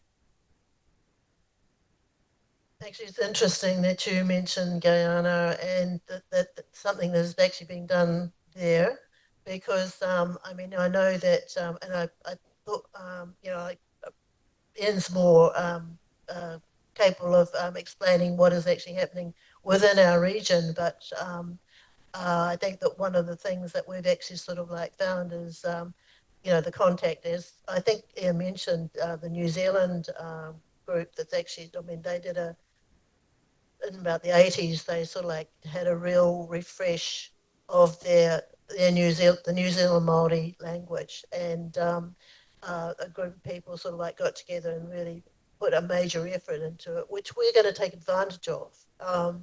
You know, so I think that's something that's really, it's a real positive development, and it's important for the future. I mean, we're talking about, you know, like how the digital future, you know, is going to actually sort of like really require us to be looking at how we can actually sort of like do things like preserve our culture and that sort of thing for the future, because things change, things are evolving all the time, and you know things change, and we have to adapt, but at the same time, there's still stuff that's important that we need to retain.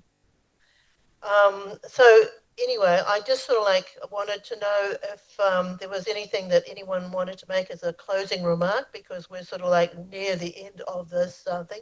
Is there anything that you would like to add to this stuff?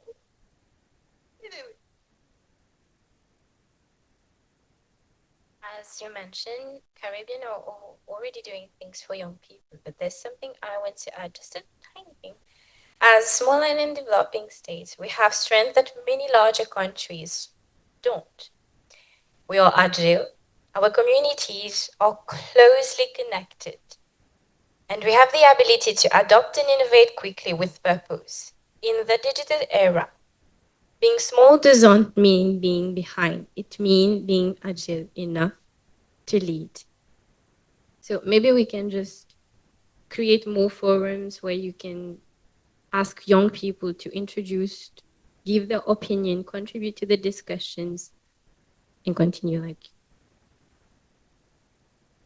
Yes, indeed, that agility quality we've mentioned a bit in the last couple of days. So I'm just noticing you have a couple hands up as well there. Yes. Yeah. Yes, we do have some hands. Yes, thank you. Thank you very much for drawing that to our attention. We've been so involved talking amongst ourselves. Albert, your hand is up first, I guess. Yes, thank you very much, Maureen. When I read the explanation, the description of this particular session, I note that we talk about giving island nations a strong, unified voice in global internet governance. And the comment I wanted to make is that sometimes we need to be aware of what the priorities are of these different international organizations. For example, in the case of ICANN, we have a very focused mandate. And while there are many issues that would be of interest to SIDS, participation in ICANN requires that we come to talk about the specific issues that connect to the strategic objectives. Now, I've just put the link to the strategic plan of ICANN into the chat. There are 4 key areas, and I mean, everyone can read it for themselves. But the point is that if we want to make a bigger impact in the various international bodies, like ICANN, for example, it would be good to see how we connect what we are speaking about and what we would like to do with the specific strategic objectives and engagement goals of those organizations. So I strongly encourage, those of you who plan to participate within ICANN to take a look at these documents. You don't have to study the entire thing, but at least look at what the strategic objectives are and maybe extract 1 or 2 specific goals that we can connect to whatever we are wanting to talk about, for example, especially in our SID session at ICANN, so that the link is clear. Thanks for the opportunity to just mention that. Thank you, Albert. Yes, a very specific sort of like request from a particular organisation, of which Claire Craig is a member. Claire.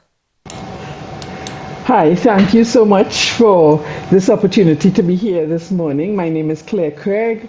I am not going to speak on ICANN, but what I wanted to speak on, particularly the topic of AI and small island developing states. And I love what Ian said about when you're looking at ensuring that the culture remains alive, that there is a need to go back to the seniors. And we talk a lot in the IGF about youth and the inclusion of youth, which I totally support. We need to engage the youth. But I think somehow and sometimes we may be leaving some of the seniors behind. I know the IGF has its focus on digital inclusion and emerging tech and AI and vulnerable groups, but I think this is also an opportunity for us as small island developing states to merge, to close the gap between the youths and the seniors, because as the technology continues to grow and expand, I think that our seniors are being left further and further behind. And on a personal note, finding myself in that group, being a person who's been involved in technology for a long time, I sometimes wonder how persons who don't truly understand the technology, how they manage. And I think we need to really pay attention to those voices so that we don't lose some of our cultural and the things that brought us to where we are, that we don't lose those. So thanks for this opportunity. And I'm sorry that I wasn't able to join most of this meeting, and the topics that I've heard have been really very engaging. So thank you. Thank you for that, Claire. Ian, you want to make a comment on that?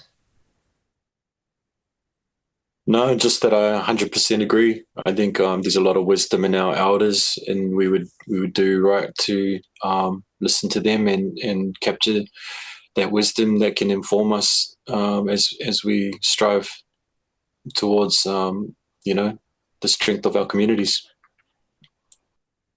Perfect, perfect. Anyone else want to make final word? Any other questions from the audience? No other hands up? Okay. Right. Well, I think I can make a closing statement, and probably would be timely. In closing, I'd like to thank, first of all, I'd like to thank our speakers. Thank you, Ian, for waking up at 1 o'clock in the morning to come along to this. We really do appreciate it, and you're looking really refreshed considering you're, sort of like just woken up. But thank you very much to CIIAG, to Nigel, and to Kailash. But leaving you with this thought. Throughout this forum, we've spoken about resilience, security, and innovation. But small island developing states are no longer simply adapting to the digital world. We're contributing to it. We're preserving our languages using AI. We're strengthening cybersecurity. We are building regional partnerships, and we are empowering our young leaders. And we're ensuring that our communities are represented in global internet governance. Our ancestors navigated oceans without maps because they trusted their knowledge, they worked together, and they had the confidence to chart their own course. Today, we chart our own course through a different ocean. Let us navigate it with the same confidence. Thank you.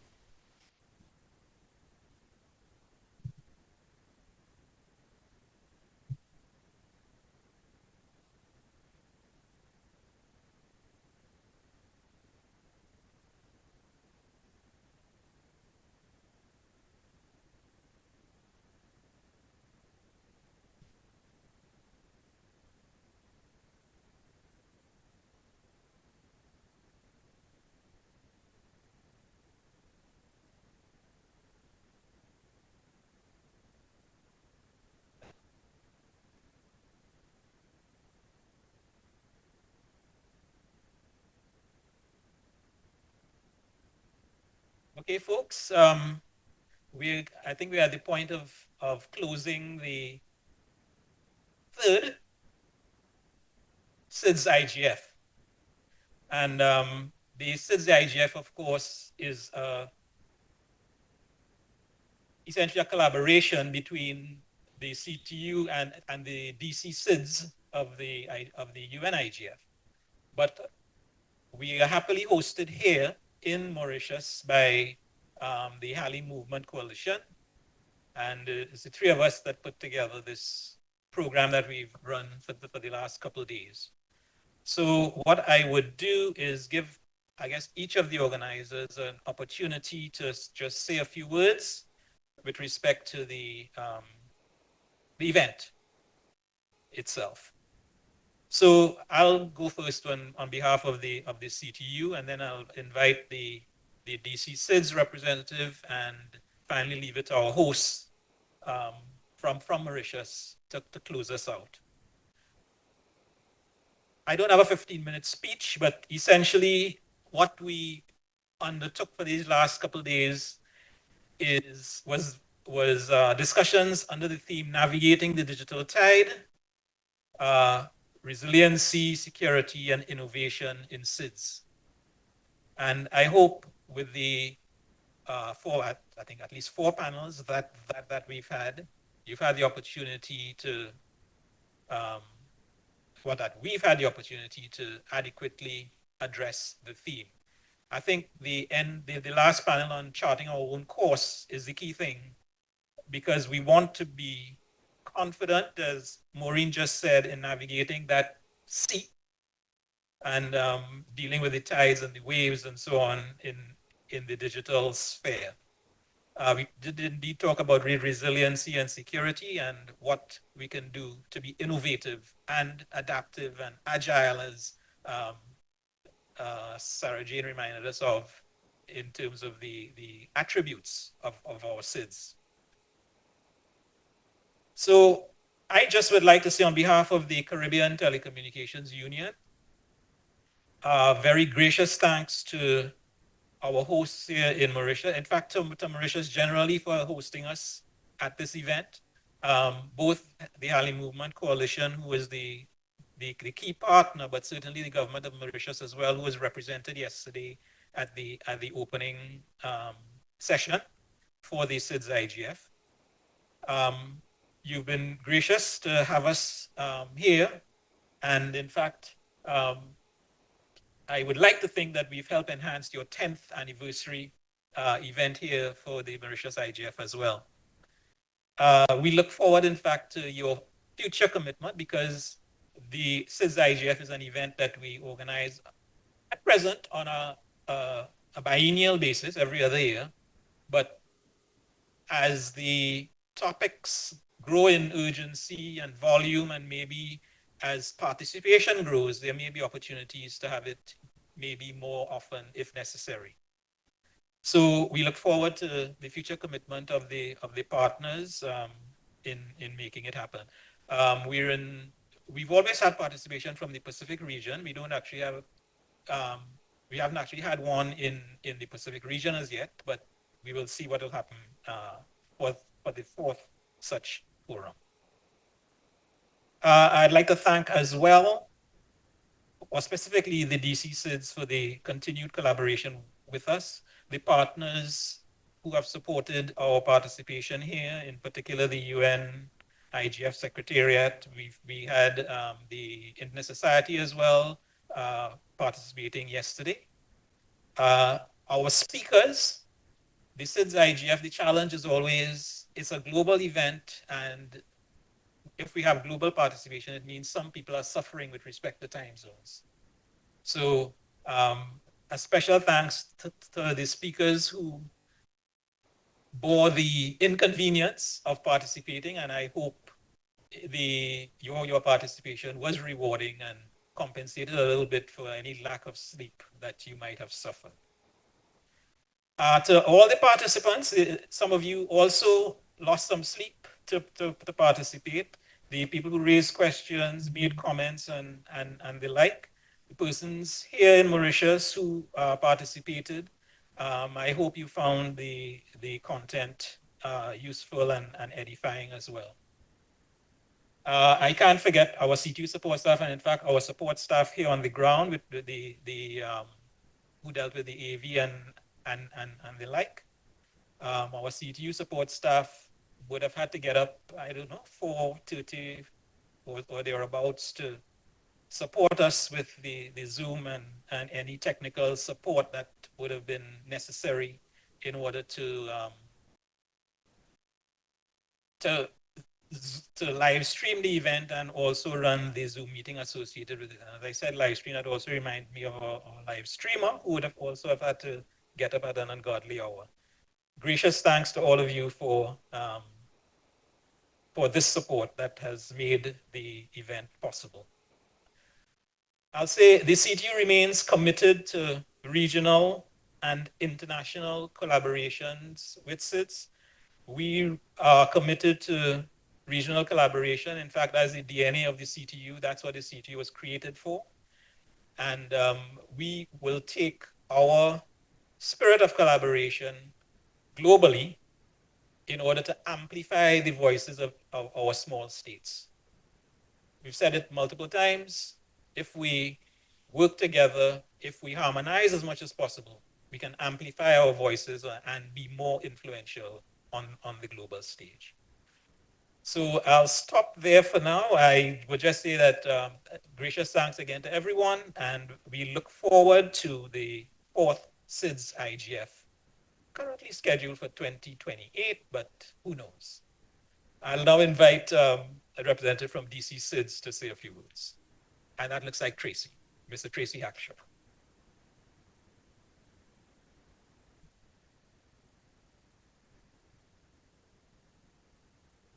Thank you very much, Nigel, our wonderful organizing, collaboration, and logistics partner, and also our very good friend, the CTU, who has been the catalyst in ensuring the SIDS IGF happens. And I just want to also thank, I'm sure he's online, the Secretary General, Mr. Rodney Taylor, who I remember sitting together with and saying, we have to make this happen, let's make it happen.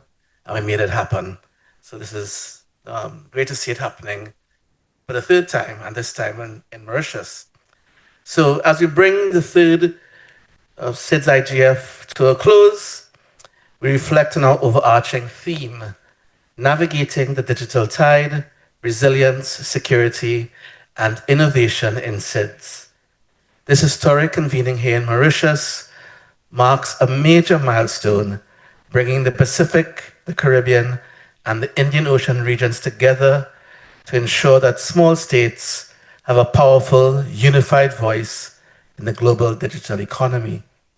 Over the past 2 days, 2 half days, we examined exactly why the IGF matters for SIDS, proving that our nations are not merely vulnerable, but are agile adapters, ready to shape the global agenda. We explored how to leapfrog traditional development hurdles using smart technologies and AI, while prioritizing robust cybersecurity and DNS abuse mitigation.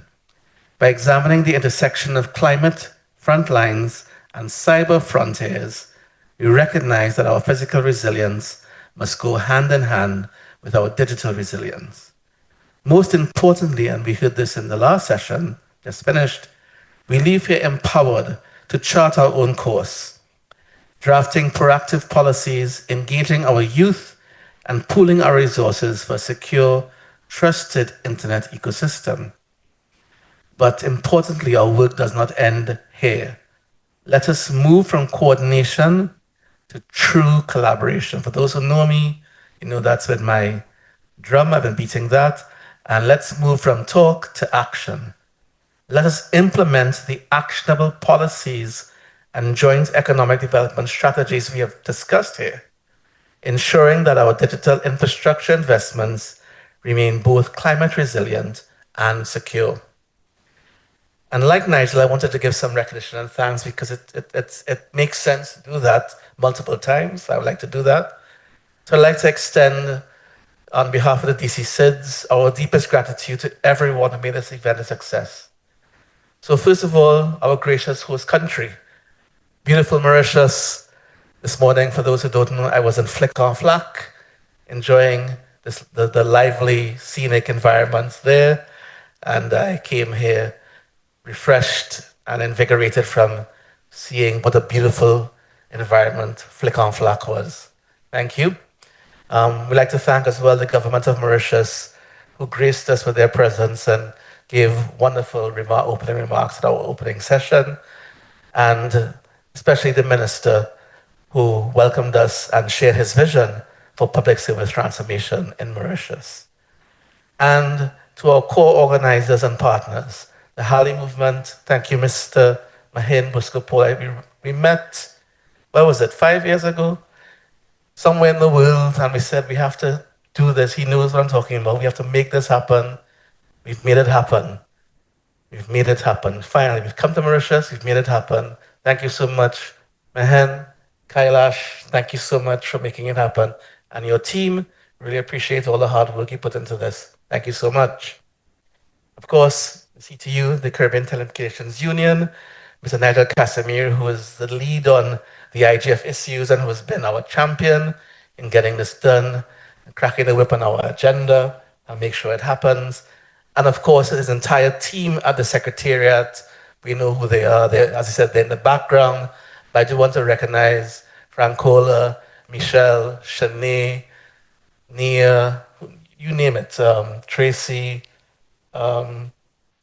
Tamika, exactly. All the people who I see when I go back home to Trinidad, I just want to thank them personally and publicly for all of their help. If I've left anybody out, please forgive me.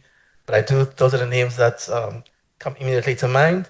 Of course, as I said, Mr. Rodney Taylor for his inspiration and for his drive to get this happen.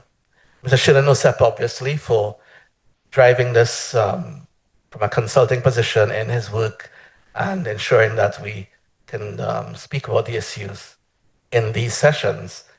To all of our dedicated speakers, moderators, thank you. I want to especially thank my colleague, Ms. Maureen Hilyard, co-chair of the DC SIDS, for all the hard work. Maureen, we've done the physical work and we've actually been here together. Amazing, huh? We actually had to be here together and do the first one on site. That's almost a miracle. Thank you, Maureen, for being here. And thank you to all of our speakers for expertly guiding our sessions. We thank our diverse panelists from the Internet Society, from the IGF Secretariat, AFRINIC, governments, all the other organizations who are involved. Thank you so much, especially our youth and future leaders. We had some youth today. What's the colleague's name? Sarah Jane, thank you very much for coming and saying something on behalf of the youth and all those youth who have been listening. Thank you so much. And those who are online, please, thank you to all participants who joined us here, but especially those who joined us online. As we said, the SIDS IGF is fairly unique, maybe very unique in a way that the majority of the people who are involved cannot be physically present for the event. It's just not possible because we are across the world, across the islands, across the oceans, and we can only be in one place to do this on site. We can't bring them all together, so we have to do it online, and they have been online. Thank you so much for being online, staying up, staying late, waking up early. Really appreciate it. So this time zone difference has been massive to bridge and trans remotely. So I do want to say to you, safe travels back to your beds or back to wherever you are, you need to go back to. I would say that we are also going to be about to take in physical travels. So thank you so much. And now I'll hand over, I think, to Nigel again. Rodney wants to say something. So hand over to Mr. Rodney Taylor, and then Nigel, you can hand over to Mr. Kailash, yes? So Rodney, please go ahead. Yes, hi, good morning, afternoon, evening. Thanks for acknowledging. It was not my intention to have the last word per se. Nigel spoke quite eloquently on behalf of the CTU, but it would be remiss not to say my own personal thanks as well to him and to all of the other organizers for helping to make this happen. I've been following the discussions, having just returned to Barbados from a U.S. Telecoms Training Institute capacity building workshop for ministers and policymakers in the Caribbean region on improving satellite connectivity and regulation within the Caribbean states.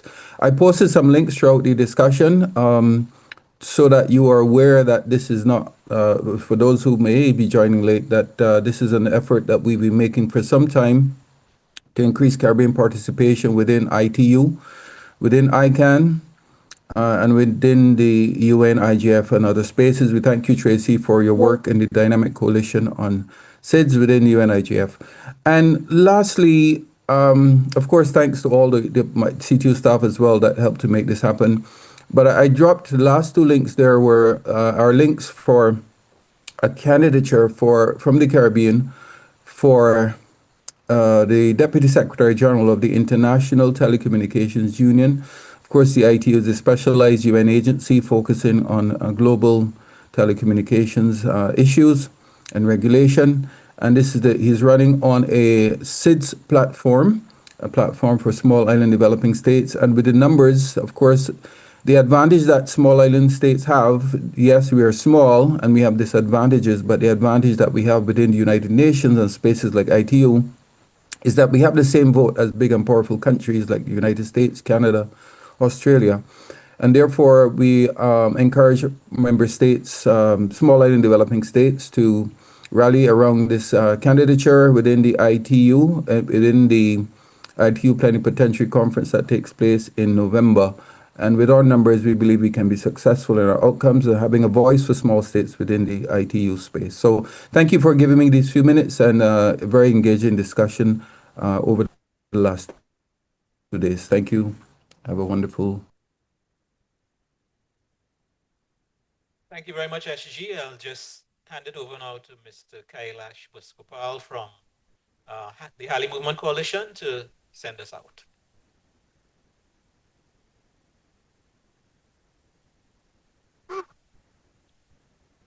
I'm sure, Nigel, you and Tracy has summarized everything so nicely that there's nothing much for me to say. But I would like to say Halley Movement Coalition has been extremely honored to co-host this event with CTU and DC SIDS. I still remember the early discussion and the calls we were having on trying to plan this. I believe, Maureen, if I'm right, that started back in Norway and bringing the idea in Mauritius. Yes, it has been the 10 years of the Mauritius IGF. That was a milestone. But also, we started the first Indian Ocean DC SIDS. That's another achievement that we are all very proud. Second, exactly. We have shown Africa, Mauritius, small island, and the region, we can do big things. We can contribute into the international level and take our voices with our coalition and raise it to the UN IGF. And this is what we as small islands should be working as one coalition. And I'm sure that DC SIDS will help us pave the way towards that. To make this event possible, it was not only one team. There was 3 parties involved. Definitely CTU, thank you. Thank you for your team. Thank you for the team, for the Mauritius IGF Halley Movement team, and also to you, Tracy, and your team collaborations, trying to draft the agenda and get everything right.